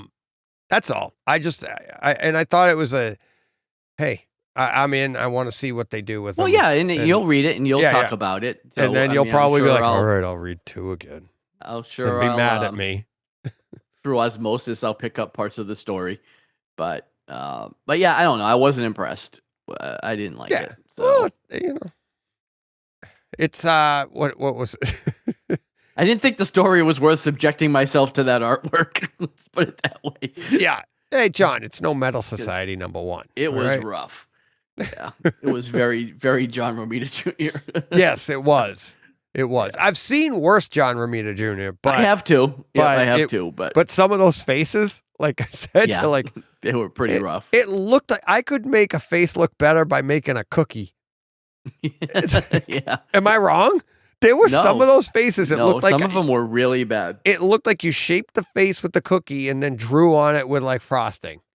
Right. I was like, what the hell? It's like, go with the cookie shape. Yeah. Yeah, not good. Not good. But all right. But he's the professional, John, and we are a couple of donkey we are not podcasters. So, that's right. I think he's laughing.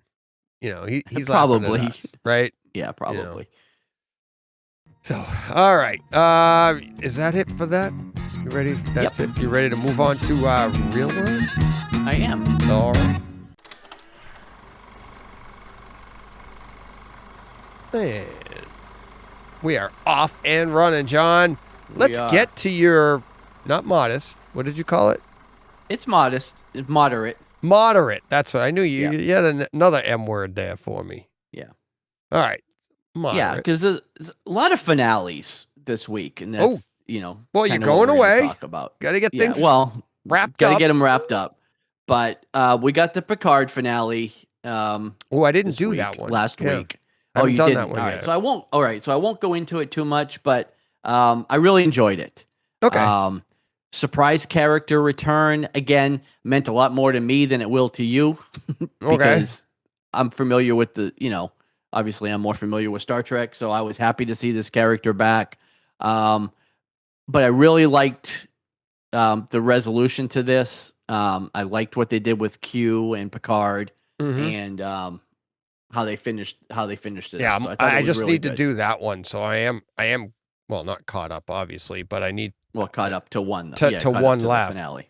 I like the way it's going. I am kind of I feel like the season now, granted I haven't done the last episode, but I feel like the season kind of like got running in place a little bit. Like, well, I don't think as a whole it was.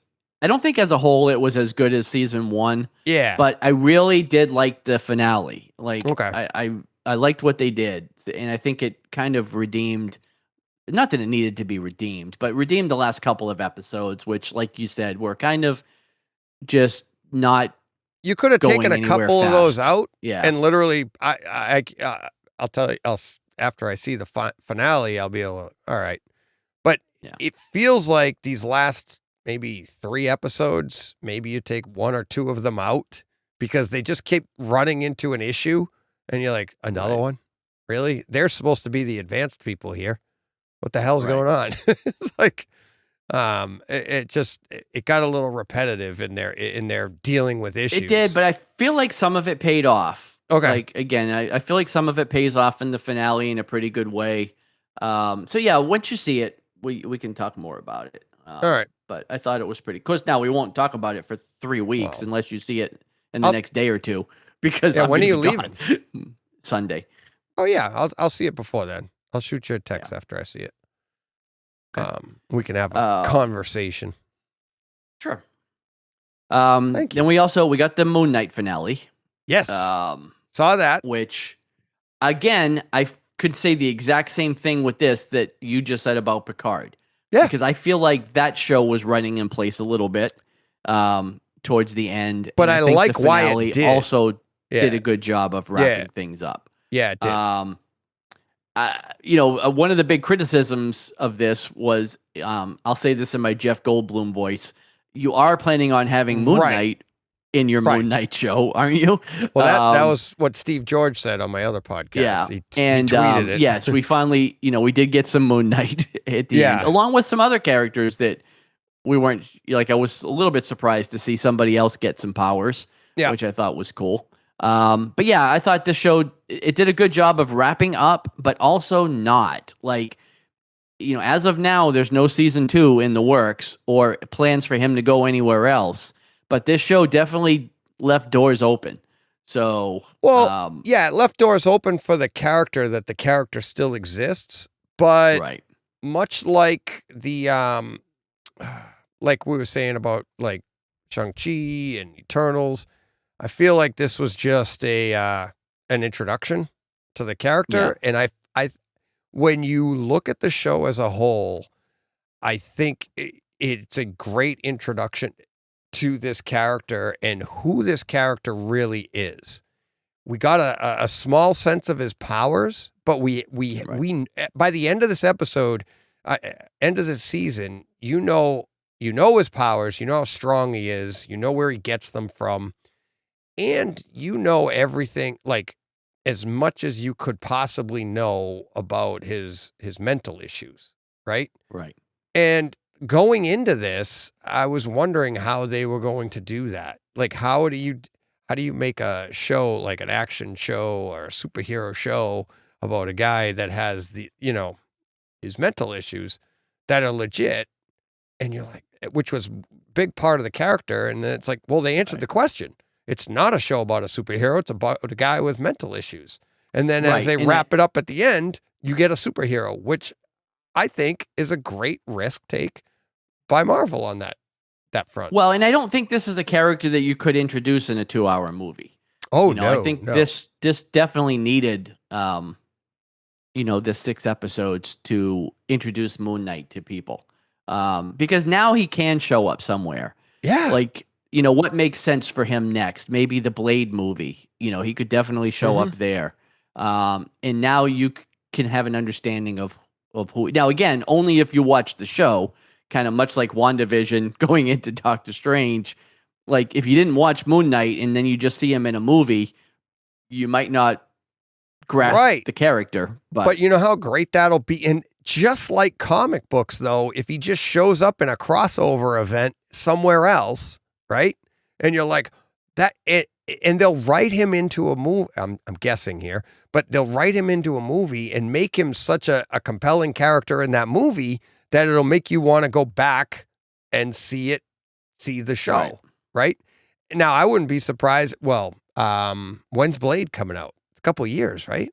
It's a while. Yeah. So that would be perfect.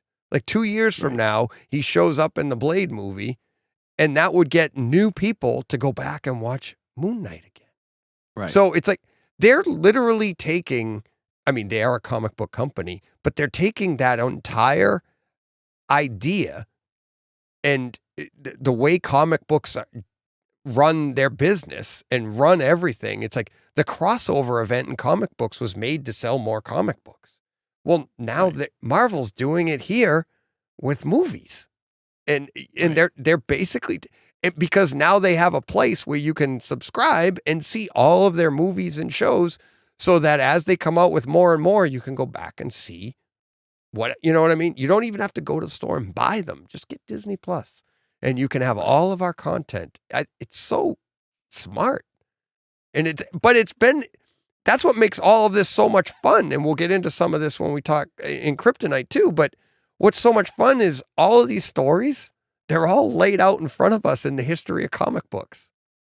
And that's the other part that makes all of this fun, right? Because now we get to try and guess how are they going to piece this all together. And we'll talk about that in Kryptonite too. But the same with Moon Knight. Like, where is this going to end up? It's just, to me, it's just fascinating. Just the entire business of it too. So, yep. All right. Cool. Don't have much to say about that, huh? Well, no, I mean, we just talked about it. I mean, there's nothing else to say. You know, it's fine. I agree. All right.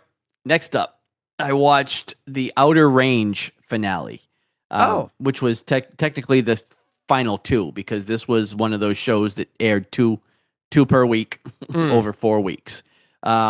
I talked about this after the first 2 episodes, and I was really into this. And it had Josh Brolin and Lily Taylor, a couple of other people.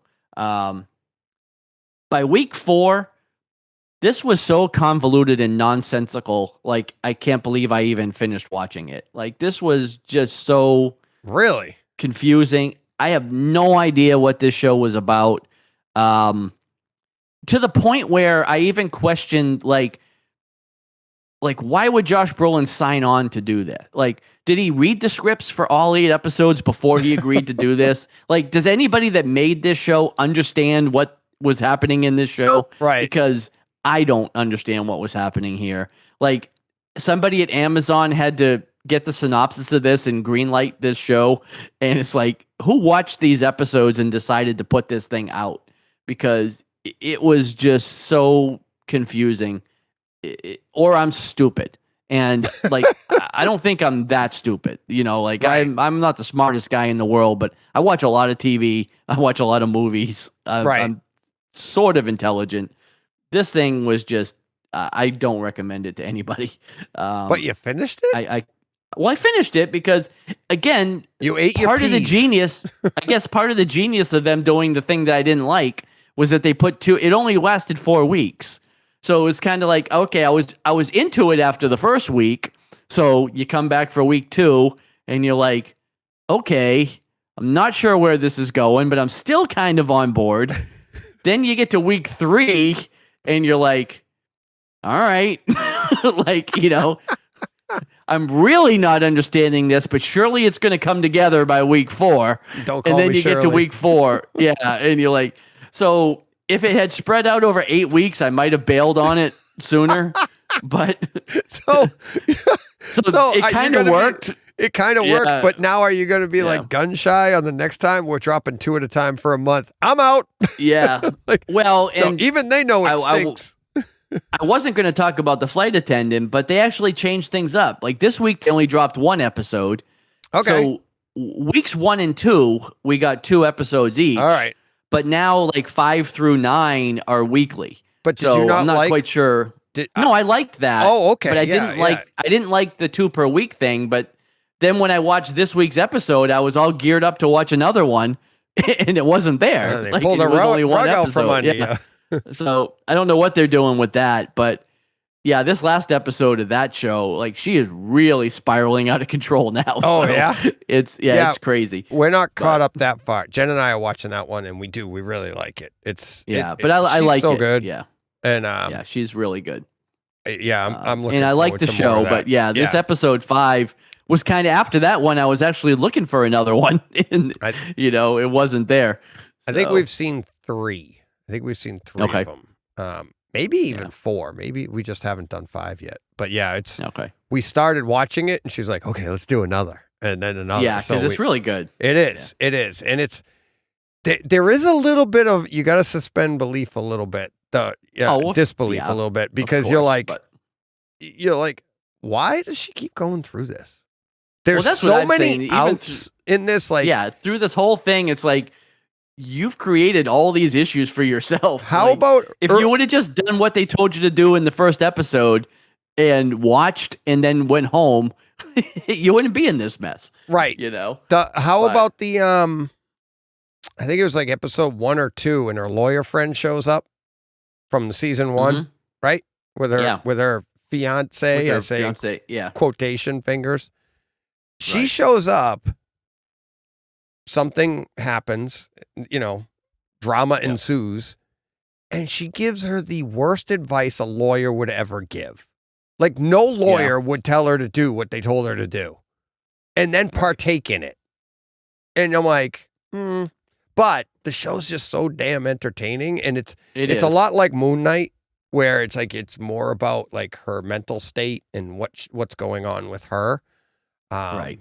But other than that, it's like there are so many opportunities for you to be like, if you just told the truth. Just like season 1 never would have taken place if they just told the truth. Right, but that's the whole thing. There wouldn't be a show. Like, if she just went to episode John, 1, you sound like watched me. The guy, it just watched him and then went home. Well, then that would be the end of the show, right? There wouldn't be anything else happening. So exactly. See, but yeah, but that's good. But I only brought that up because of the way they changed the way they're dropping format. The show was kind of weird. Yeah. All right. Next, I watched the first episode of Star Trek: Strange New Worlds, which is the new series that I was looking forward to. Is that live action? This is live action, and this is essentially a prequel to Kirk. Like, this is a prequel to the original Star Trek series. I should check that out. And this is, again, a series that you could very much jump into without having to know anything. Now, of course, there's Easter eggs galore if you're, if you're familiar with Star Trek. It's on Paramount Plus. Yeah, it's only had one episode. This is basically the Enterprise before Kirk. It's Captain Pike, but you've got Spock, you've got Uhura, Nurse Chapel. So like, there's characters from the original series, and there's even a callback to Picard, where you see some of the connections they're doing there. Cool. Which are cool. The only criticism of it, and it's not even a criticism because it's just, we're making a show in 2022 and not 1966. But, this is a prequel to Star Trek, but the technology and everything looks like light years, centuries ahead of what we had before. So it's not a 4x3 format with a cardboard cutout for a rock. Exactly. But even like they had, how about like in this one, their transport in the original Star Trek that was too small for the people to get in. They had to scrunch down because that's what they built. But even in this one, like they had an intership transport, which they never had in the other show. So they were able to transport from the sick bay to the bridge. They couldn't do that before. So even the Enterprise lost technology. Well, I mean, it's kind of like Star Wars. Yeah. Phantom Menace and, all of those, the prequels seem to have better tech. Yeah, they're miles ahead of than 70, New Hope and Empire and Jedi. So like we let it go. But yeah, so that's the only criticism I had, but it's just a product of when you're making the show. But yeah, like I said, very much new viewer friendly. You could jump right in and watch it, and I thought it was a good story, so I thought it was pretty good. Then we started watching Under the Banner of Heaven, which is a show on Hulu. It stars Andrew Garfield. It is a true crime. It is an adaptation of a true crime novel / situation. But it takes place in the 80s. It really is in the LDS Mormon world. He's very devout LDS, and this town they live in is all basically 99% LDS Mormon. And of course there's a brutal murder that takes place. And so Andrew Garfield's a cop and he's investigating this, but you're kind of getting sucked into this religious cult type world of, LDS, and there's flashbacks to like Joseph Smith and the formation of the church.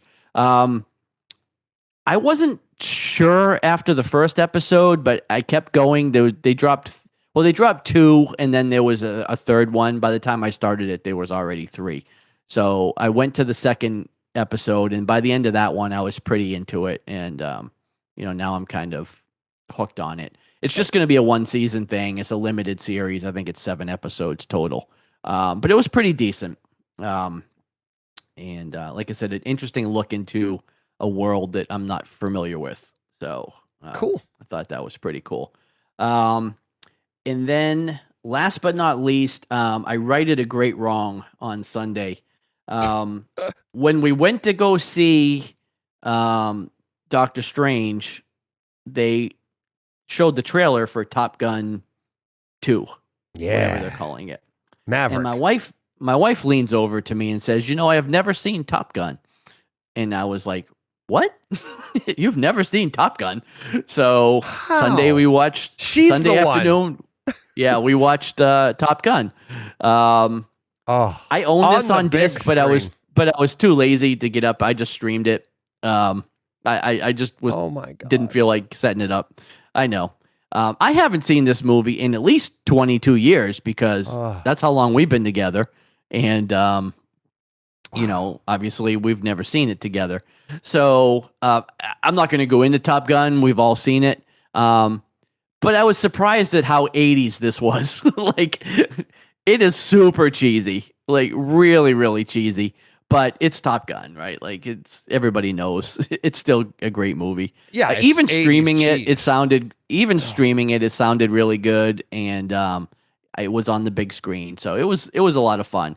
I don't know what she thought of it. Like, we didn't really talk about it afterwards, but I think she enjoyed it. She did ask me when the second one was coming out, so she must 27 have liked it enough. Yeah, must have liked it enough that she wanted to see the sequel. Yep. But I was strange. I was surprised to hear that she had never seen that movie. Are you back in time to see that? You're not back then. Right? I am actually. Oh, okay. We'll be back on Tuesday. So I haven't bought tickets. Yeah, I haven't bought tickets yet, but 3:30 on the 26th. I can't wait. Yeah. Oh my God. We'll probably see it Thursday. It's such. If we don't have a bunch of if we don't have a bunch of stuff to do to get, because we're just getting back, but so good. Yeah, like I said, it's so 80s. But the action scenes, so 80s. Everything. It's so good. Yeah. And then I just love it. I mean, the music. Yeah, great music. Great. Like I said, I've seen it a million times, but I probably hadn't seen it in over 20 years because, like I said, we've never watched it together, and we've been together for 22 years now, I think. So it's been at least that long since I've seen it. Wow. Yeah. You got to check it out on the Kaleidoscape. Yeah. So good. Well, I mean, I'll probably go back and throw the disc in and watch it again. I just didn't, it was kind of getting late on Sunday, and I wasn't going to be able to really crank it up anyways. Yeah. So I was like, I'll just watch it on. That's one that I wore. iTunes. I wore the VHS tape out. I wore it out so bad that, the opening scene when they show like the flight deck and the guys that are in the yellow and the different colors and everything, and they're getting down and they're pointing and doing all that stuff. Yeah. I wore out that VHS so much because it had such good surround sound and everything, even back then, in the late 80s, early 90s. That when I got the laser disc, I was like, now when you wear something out, it doesn't go out overnight, right? It's over time. It's gradual. Yeah. Gradual. And you don't notice how much it's just all the colors are just getting muted. And you just think that's how it looks because you're just having fun watching it.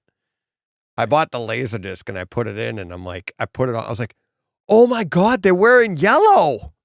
Yeah. Like, it was just like, it's not gray. Yeah. You're like, oh, look at the bright colors. You're like, I mean, it's not like everything was black and white on the VHS. I'm like blue sky. You still could see Maverick's like helmet and everything, the black, the red and the white and stuff. But when you went to the fresh, beautiful laser disc, you're like, it kind of like really made it sold it that laser disc. That much better.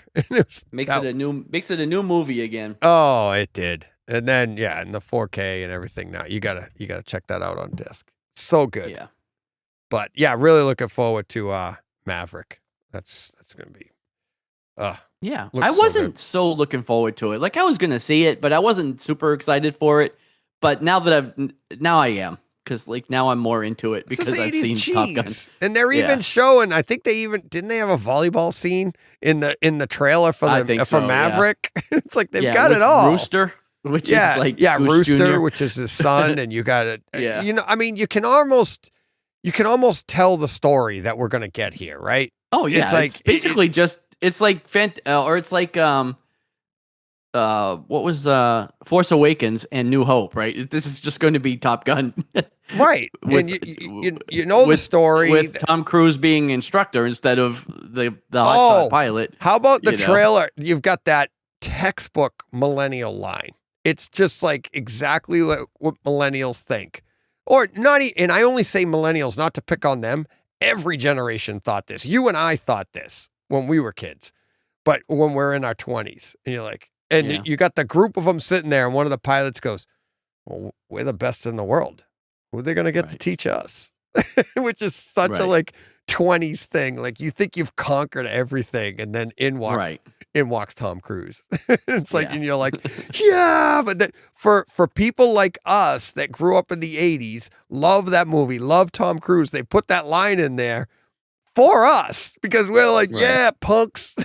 Like, like we're the best. You'll see now. We'll teach you now. Yeah, we'll teach you now. Get off my lawn. Right. Oh, yeah, so good. Let's see. The only thing I have still clicking away on Endgame, obviously on Peacock. Probably have. We're done with that. It's over. Is it over? Yeah. I didn't see the season finale one's over. then. I didn't see the finale then. Last week was the finale. Oh, okay. I didn't see that. Yeah, it was pretty good actually. Yeah, I must be one behind. But we did. It's called Con on Apple TV Plus, I think. Con. CONN. I think it's the Con or something like that. I didn't see that. Yeah, it's a true crime. The Big Con. Okay. It's a docuseries on Apple TV Plus, and they kind of like reenact it a little bit, but it's a doc. Like I said, it's called Apple TV Plus announces new true crime documentary series, The Big Con. John, you got to see this because this guy's name is Con. Oh yeah. And it's like, basically he was a lawyer that specialized in Social Security. Okay. And it's just fascinating. You're like, and this all took place in the early 2000s up until I think 2011 is when they finally catch him or stop him.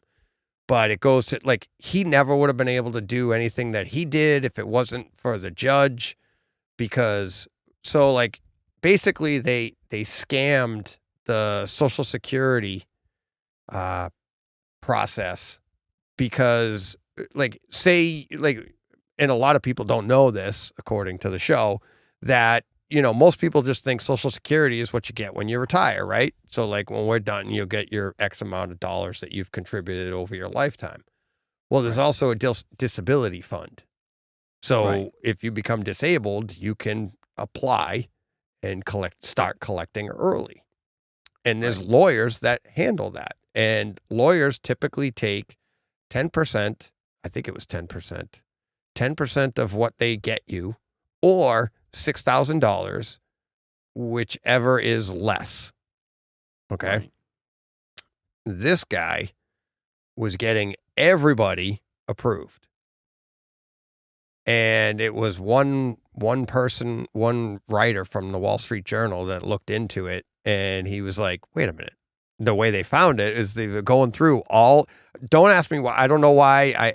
I'm maybe we haven't gotten there. This guy, the writer for the Wall Street Journal, is kind of a weasel. Right. I didn't kind of like his character, but he's a real person. But I didn't kind of like him. Like, he seems kind of weird. Once you see it, I'll tell you. We could talk more about it. But he's the one that found it, and what he found was this one judge was approving over 90% of the cases that came in front of him, when all the other judges were approving under 50. Right. So it kind of stuck out. But there's so many people that are doing this that it's like, what are the odds somebody would find him? It's just a crazy story. And then the guy's name is Khan.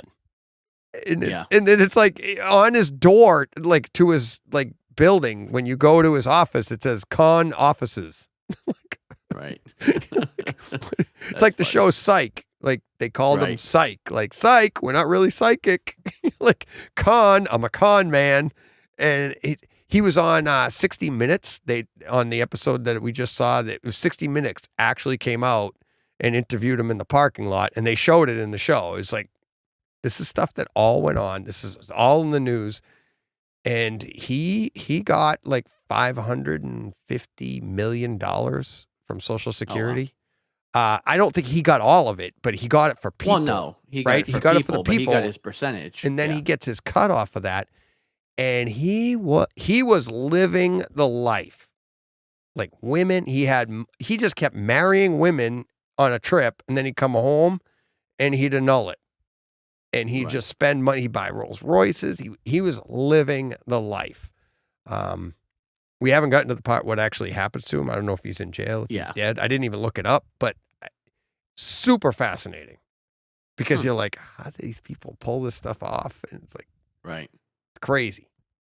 So highly recommend that when you get back from your trip, John, or maybe you could finish it now. I might be able to. Well, I think might not be able to. I think it's still dropping. Oh, it might just be still dropped. Yeah, to be honest. So I'm not sure, but we just happened upon it. And all right, so press release was the one I just read was February 16th. So I don't know when it's dropping. Oh, so it must be done though. Oh no, it debuted on May 6th on Apple TV Plus. Oh, so it just started. Just started. So we've seen like 3 episodes at least. So maybe we are caught up, or maybe there's one more. I don't know. Maybe it's your dreaded 2 a week. Maybe. Well, even that, no, because it's only been a week. May 6th was only 4 days ago. So true. Unless they're dropping one a day. I can look it up on IMDb. You know what? Yeah, don't worry about it. I'd just say check it out. So we don't have to look it up, because we're running pretty long here anyways. Yeah. All right. Is that it? You have anything else? I think so. My microphone's falling apart here. All right. That will do it for Real World. And we will wrap up here, and we will be coming back very quickly with Kryptonite. But yeah. So if you haven't seen, I almost said Moon Knight. If you haven't seen Doctor Strange in the Multiverse of Madness yet, there's going to be a lot of spoilers, because there are a lot of spoilers to this movie. And and the speculation is what I really I can't wait to get to, on where this is going and all that fun stuff. But fun movie. Can't wait to talk about it some more. So we'll get to that.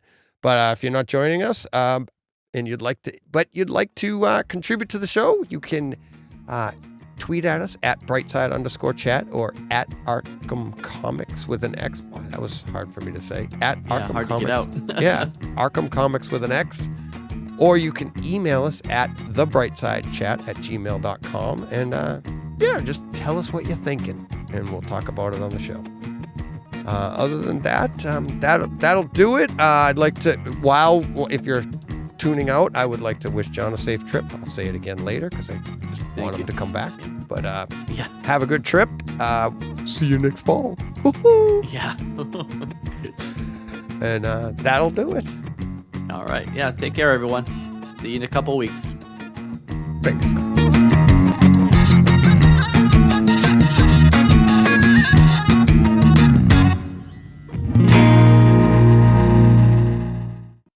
Hey, Fred.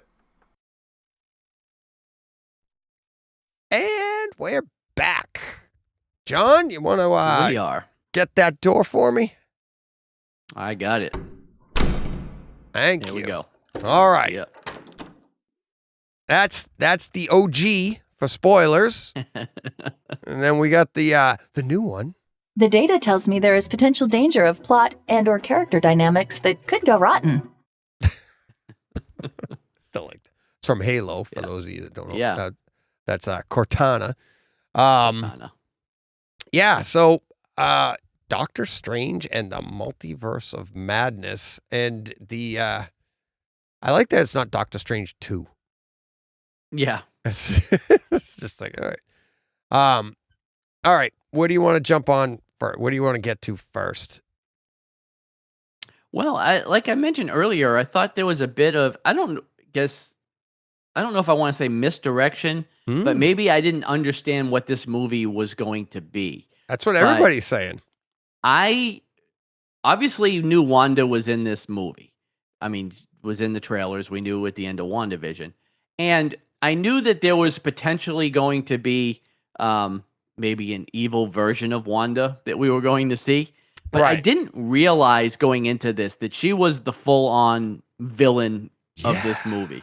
Like, Wanda, like, it was just Wanda. And it was all Wanda all the time. Like, all Agatha. God. Right? Like, this was like a tour de force. Like, this was more Wanda 1 than Doctor Strange 2.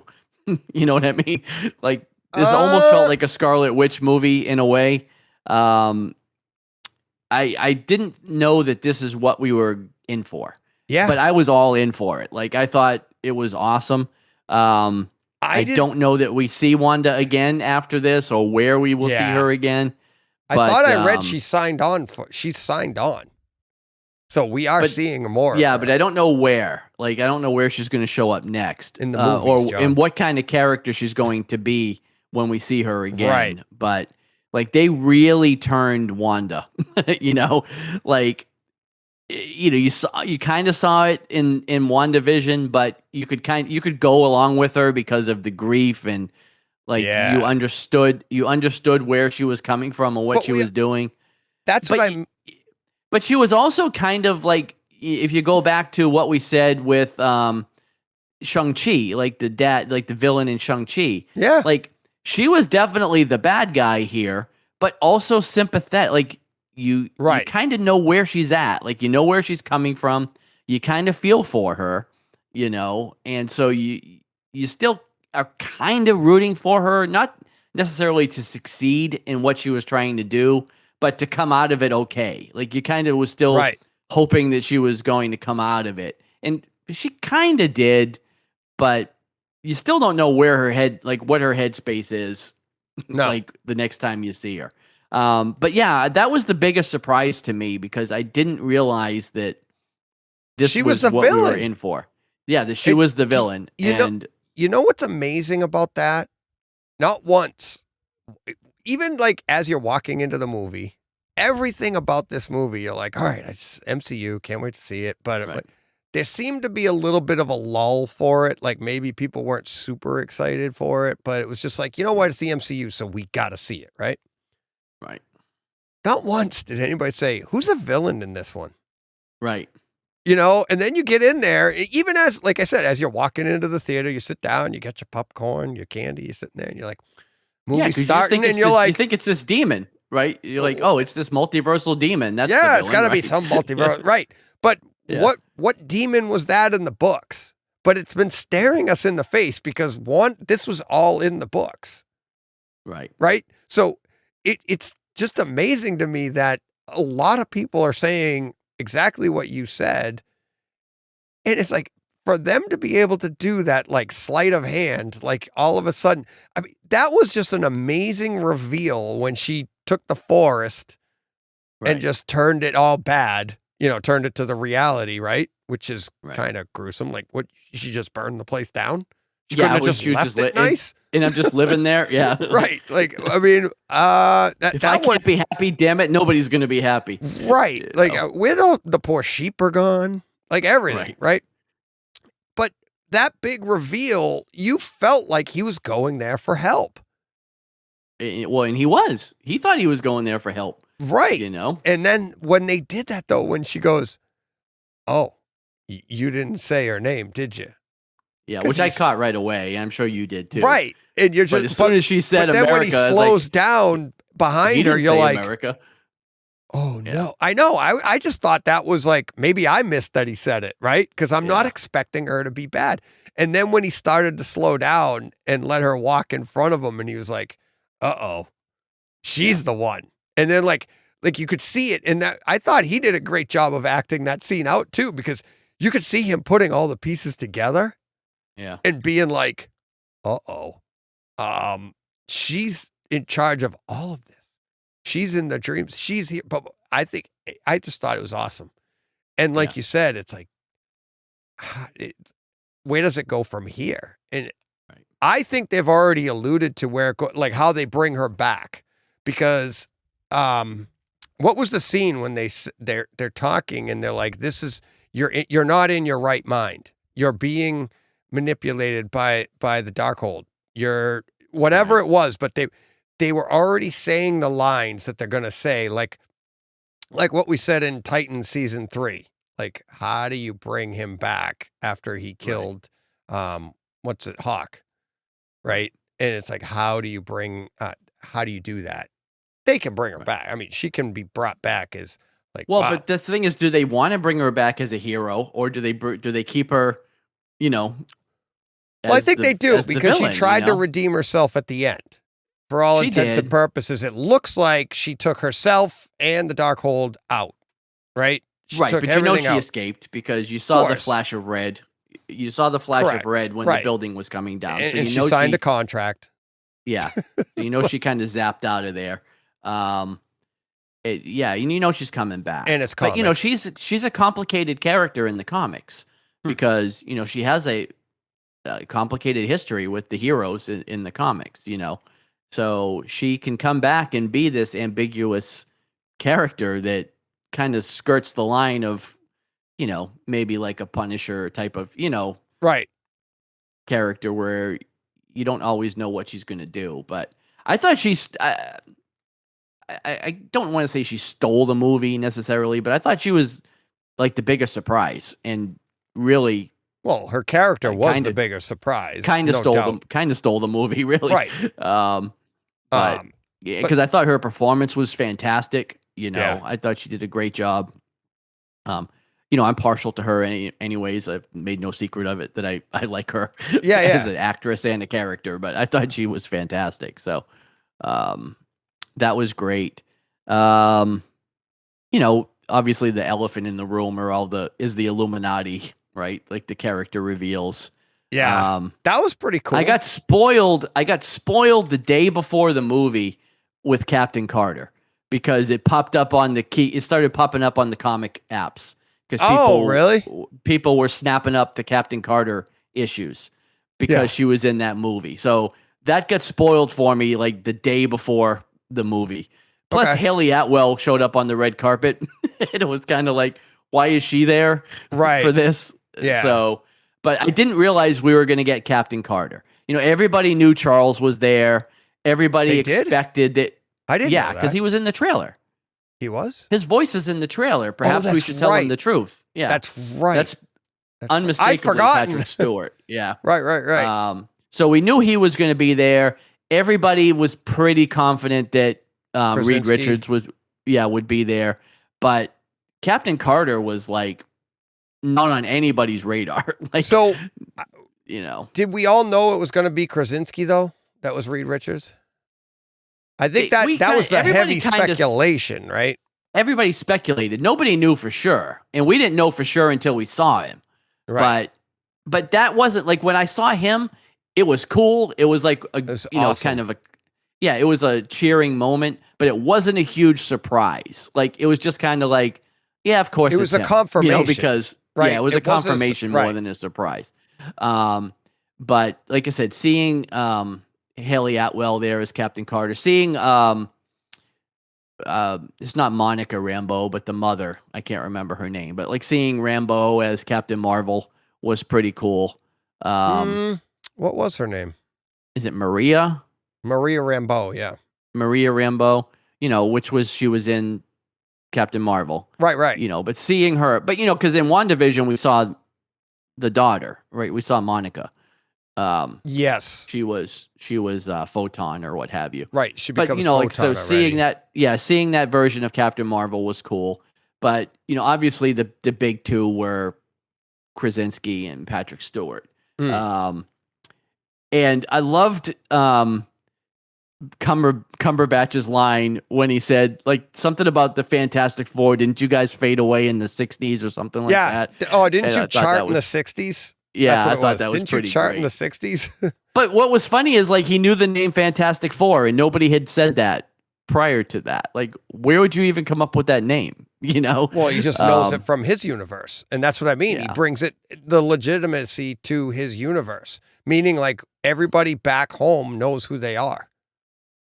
I don't know. I didn't read it that way because if you're looking at like they'd be dead already. Like the 60s, if he was Reed Richards in the 60s, by the time you get to 2022, he's dead. So there's no corresponding character anymore.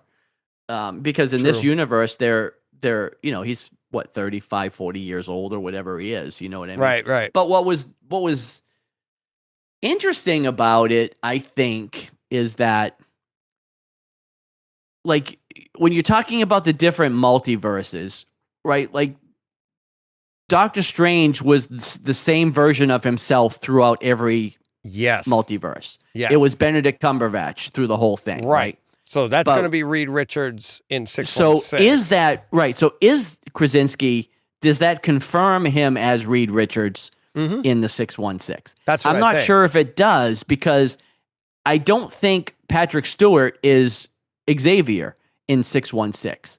Why? Because as an actor, he's too old. Like we're not launching we're not going to launch an X-Men franchise in the MCU movies with Patrick Stewart. He's 90. He's not going to survive long enough to act in all of these movies. No, but they already have him in the X-Men universe as in the X-Men movies and their continuity. He's the older Xavier, who's the younger one. And that confirms who that would be. But what I'm saying is there's no age gap with the other like Doctor Strange is 40 years old in every version of the multiverse. He's not, there's no older or younger version of him. Like he's always born in the same time. You know what I mean? Right, but you could bring him, but they already have, but you're missing my point. And then in that they went back in time, they used the X-Men universe. They what's his name that played Xavier, the young Xavier? They could always just bring him in the 616. And that X-Men was it wasn't 616, but that's Patrick Stewart. That's what he would look like if he did age. You see what I'm saying? So it's like, you don't know what age. But what I'm saying is there's no, at least if you use Cumberbatch as the barometer, because you had him and then you had Christine as well, right? Like there was different versions of her. They're the same age. There's no difference in time, but in the multiverse, like every Earth, Stephen Strange was born in 1967, or whatever year it was. Like there's no older or younger version of him. So there's no way to explain how in the Illuminati you have 90-year-old Charles, but then you have James McAvoy in the 616 as Charles. It doesn't translate equally because they have to be the same age because the other guys are the same age. You know what I'm It's the multiverse. I don't think that's that big of a leap.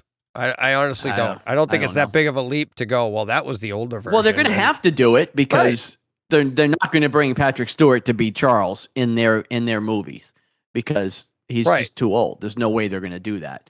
So they're going to have to figure out a way to do it, but I just don't know how they well, I guess I probably just disproved my own theory because by that same logic, Peggy would have had to been like 90. Right. Because we couldn't have had a version in 616. But it's weird that all the strangers are the same age. Well, no. But we've got other characters that would be different. But you didn't disprove it because in our universe, Peggy aged because she wasn't Captain Britain. That's true. Right? So she didn't age. Yeah. Although the That's only true, reason she's aged, she's the one that got frozen in ice and brought back to 2022. So that would actually make sense. Right. So then but you have that. But they're all different universes. They could be at different points in their universe. You don't know.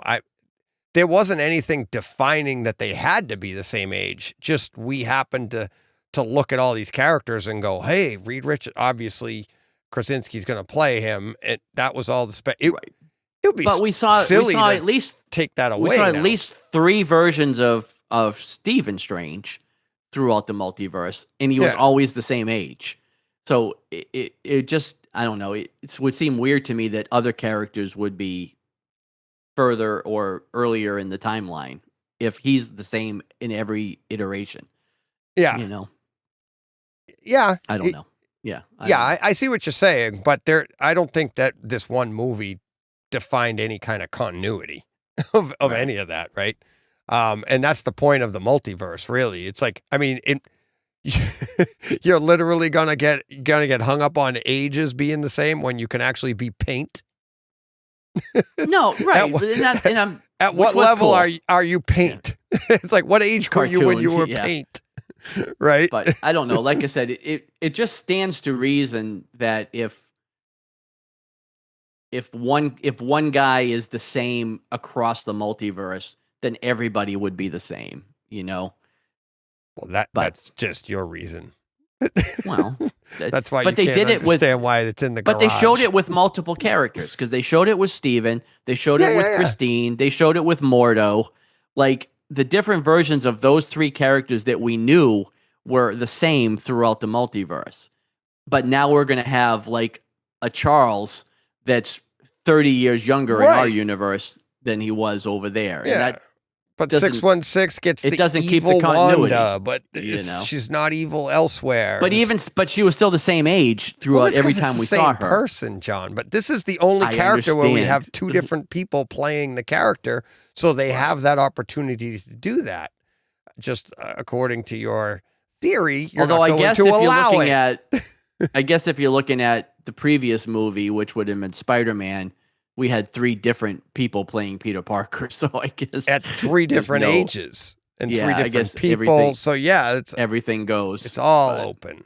It's all. I was just looking at this. That's a good point too. That like you said, but I was just looking at this movie, right? And you know, with the characters that we were familiar with, they translated exactly the same across. But again, the multiverse. I think so the Captain Marvel in this one, I don't think we're going to get that one going forward. No, probably not. This was just a different reality where she got the powers as opposed to Carol getting them. Right. So, but even still, she was the same age as the last time we saw her in the Captain Marvel movie. Correct. You know? And you know what's wrong with that? That was in the 80s. That was in the 90s, actually. So she shouldn't be that same age, other than the fact that she's Captain Marvel now. Right. But so it's kind of goes along with the, what's her name? Captain Britain. Peggy. Peggy. Yeah. So, yeah. But that entire thing, that like Peggy and all of that basically just, and the zombie version of him. Well, it was very much callback to What If. Like there was a lot of What If. It legitimized What If. Yes. Right? A lot of that stuff. So all of What If could pop up in movies at different times. Right. Which I think is great, because a lot of people watch What If going, well, this was dumb. It doesn't have anything to do with the movies or anything.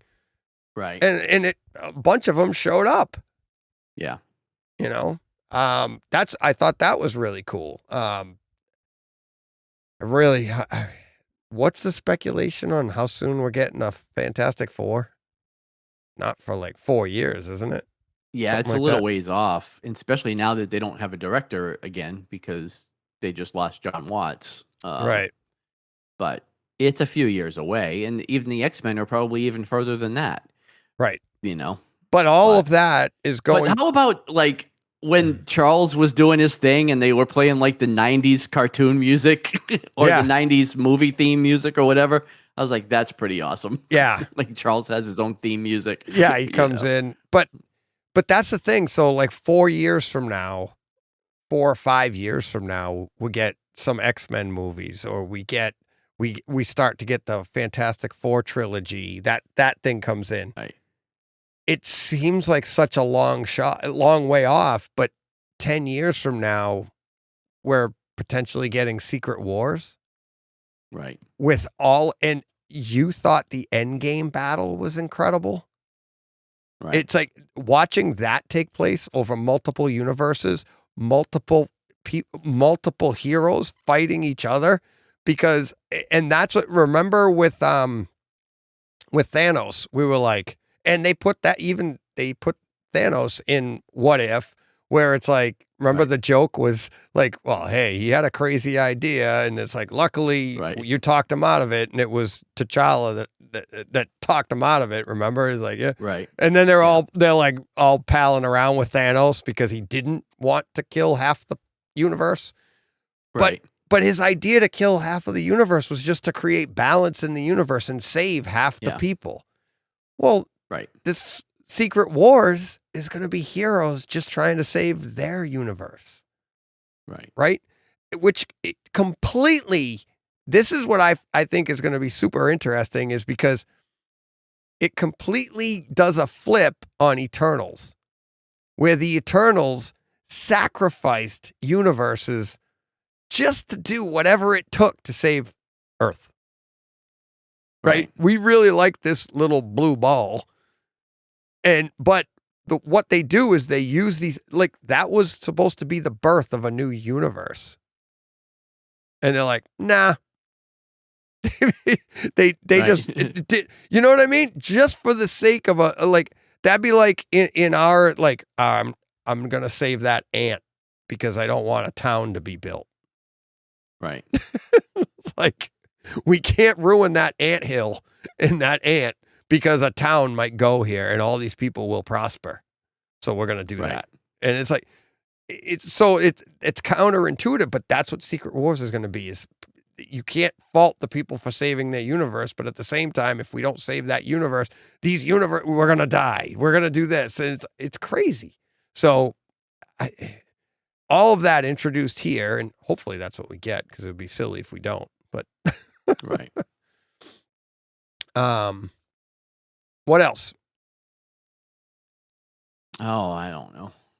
Those are the big things, right? Yeah. Yeah, I mean, we didn't talk about America Chavez, but I mean, I thought she was cool. It was a good introduction. I like her character. To her. Yeah. Yeah, I like the character. You know, I mean, I've read some of her comics. I'm not going to say I'm an expert, but no. You know, I thought they did a pretty good job with her. Yeah, like I said, I was a little surprised with all the people that did show up. I was a little surprised we didn't see Vision again. You know, in any version, like if in any other multiversal reality where we saw Wanda, we didn't see Vision. You know, which I thought was strange, because like she's pining to recreate her kids, but she's not necessarily that upset about the husband that she lost. You know. Yeah, good point. And the other, well, she can't take him with her into the other unit. Well, maybe she could if she had his powers, because you could take anybody with you. Well, right, but they said, what did they say? In every other reality, those kids are real, as opposed to the ones you made up in your reality. So if that's the case, well, who's the dad? Or like, where is Vision in all of these other realities? You know. So well, maybe I thought that was odd. Like I did kind of expect to see him again, but we didn't. So maybe in the other universes, they're just as fake as they are in this universe. She just didn't have to get rid of them. Like in this universe, she had. Yeah, but I thought somebody know. made the comment to her that like in every other reality, those kids were born. Well, she knows they're real because she dreams about it. So if you dream about it, that's real. So that was wicked. That was funny. What did Wong say? Like he's like, well, something about running around naked. Yeah, like somewhere that's happening. Somewhere, yeah, somewhere. Like, oh no. I love the line where he's like, Wanda, your kids aren't real. You made them up. You made them with magic. She goes, yeah, and she isn't says, that what every mother does? Always, yeah, I thought, I thought that was great. Yeah. That was cool. Yeah, I liked the way it wrapped up. There was a redeeming factor for her at the end. You could see her coming back eventually.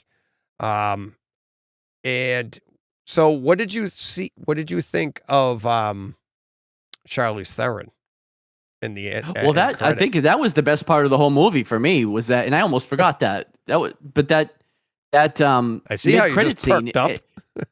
Well, and it's not so much, obviously I like Charlize, but it's the character. Like, Yeah. it's like, what does that mean now for Doctor Strange? Like, that's obviously Doctor Strange 3, right? We're going to see Cleo. And I thought it was odd that, like, obviously, it's Cleo. Like, if you follow the comics at all, you know who it is. But they're generally pretty secretive about these reveals. But, like, if you look at the end credits, it specifically said Charlize Theron as Cleo. Like, there was no secret about it. No, but I thought we already knew about her being cast. No, I didn't know. I thought that was released, that she had been cast. I didn't think that. I wasn't surprised to see her. I thought I was. I didn't know that at all. See, I was like, well, let me put it this way. When I saw her, I was like, oh yeah. Not like, oh my God, Charlize Theron. I mean, like, I knew that part. And that's why I think that whole entire idea of, like, that's where they're going. The next Doctor Strange is going to be the introduction of what's the literal, like, this is the Secret Wars. They've already started doing it anyways with Loki. Right. Loki already laid all of that out anyways. So between WandaVision and Loki, it's kind of really weird. That's where we are now. And then now, what is going to be, now that we have a, for all intents and purposes, a clear path to the next quote unquote end game, right? How do we start seeing these things in each movie going forward? Like, what's the next, we get Love and Thunder in July. Thunder. And it's like, you're right. And how does that tie in to the multiverse in some way? Like, we don't know. But I'm sure, I'm sure there'll be seeds of it now. Yeah. In everything going forward, because that's the way they did it before. Well, I mean, just because that's the way they did it before doesn't guarantee that's how they're going to do it again. But, it seems to be their formula. So I wouldn't be surprised. Right. It could be, I mean, the movies could be. And not every movie will have something. No. Because not every movie in the first phase had something, but there was an overarching thing through most of it, There'll be a little something, like, maybe in an end credit scene or something, you'll get a mention of it. Or I think maybe not so much now, but maybe in a few years, because we didn't get Thanos showing up in end credit scenes until 2011, right? So we still, now think about that in 2011. So that's 4 years in, because Iron Man was 2008. 2011, we started seeing Thanos, and then we got Endgame. We got Infinity War in 18 and Endgame in 19, right? That's 7 years later. Yeah. Where we finally get the battle. They're definitely in for they're in for the long. It took 10 years to start. Right. So it's kind of like, I mean, this all started in 2020. It should have started in 2020. Maybe it gets ramped up. I mean, but you got to figure this isn't going to, we don't get the culmination of this event until probably 10 years, 29, 30, 2030, maybe. Probably, but maybe 28 or 29, just because I think COVID slowed things down, but I think they'll ramp back up, and maybe we'll get a couple quicker than we would have otherwise. Right. But I'm very excited for that. And obviously that's the one, John. Are we going to make it to that? Yeah, maybe. All right. 2030. I hope I live long enough. We'll be 60 years old, John. I know. Going to opening day for a comic book movie. Yep. Hope I live long enough to see it. Yeah. Let's end the show on that high note. I was gonna say we need. Plus, I am almost, 60, so we need to wrap this thing up. The story or the show? The show. Oh, I get what you're putting down. I hear you. All right, that'll do it.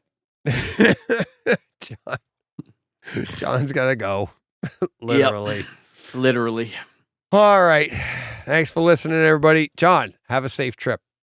Thank you. And when you're back, when you touch down. Yeah, Tuesday. So we leave Sunday. We're back like the following Tuesday. So 9 days. It's not like the old days when you went away and you literally didn't talk to somebody till they got back into your country. And now it's like, I could text you and you'll be like, I'm in Italy. I've texted so many people like that.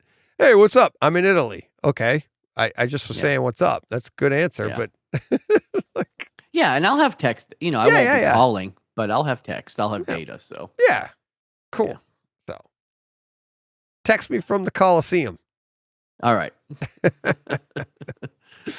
All right. Have a great week, everybody. All right. Take care.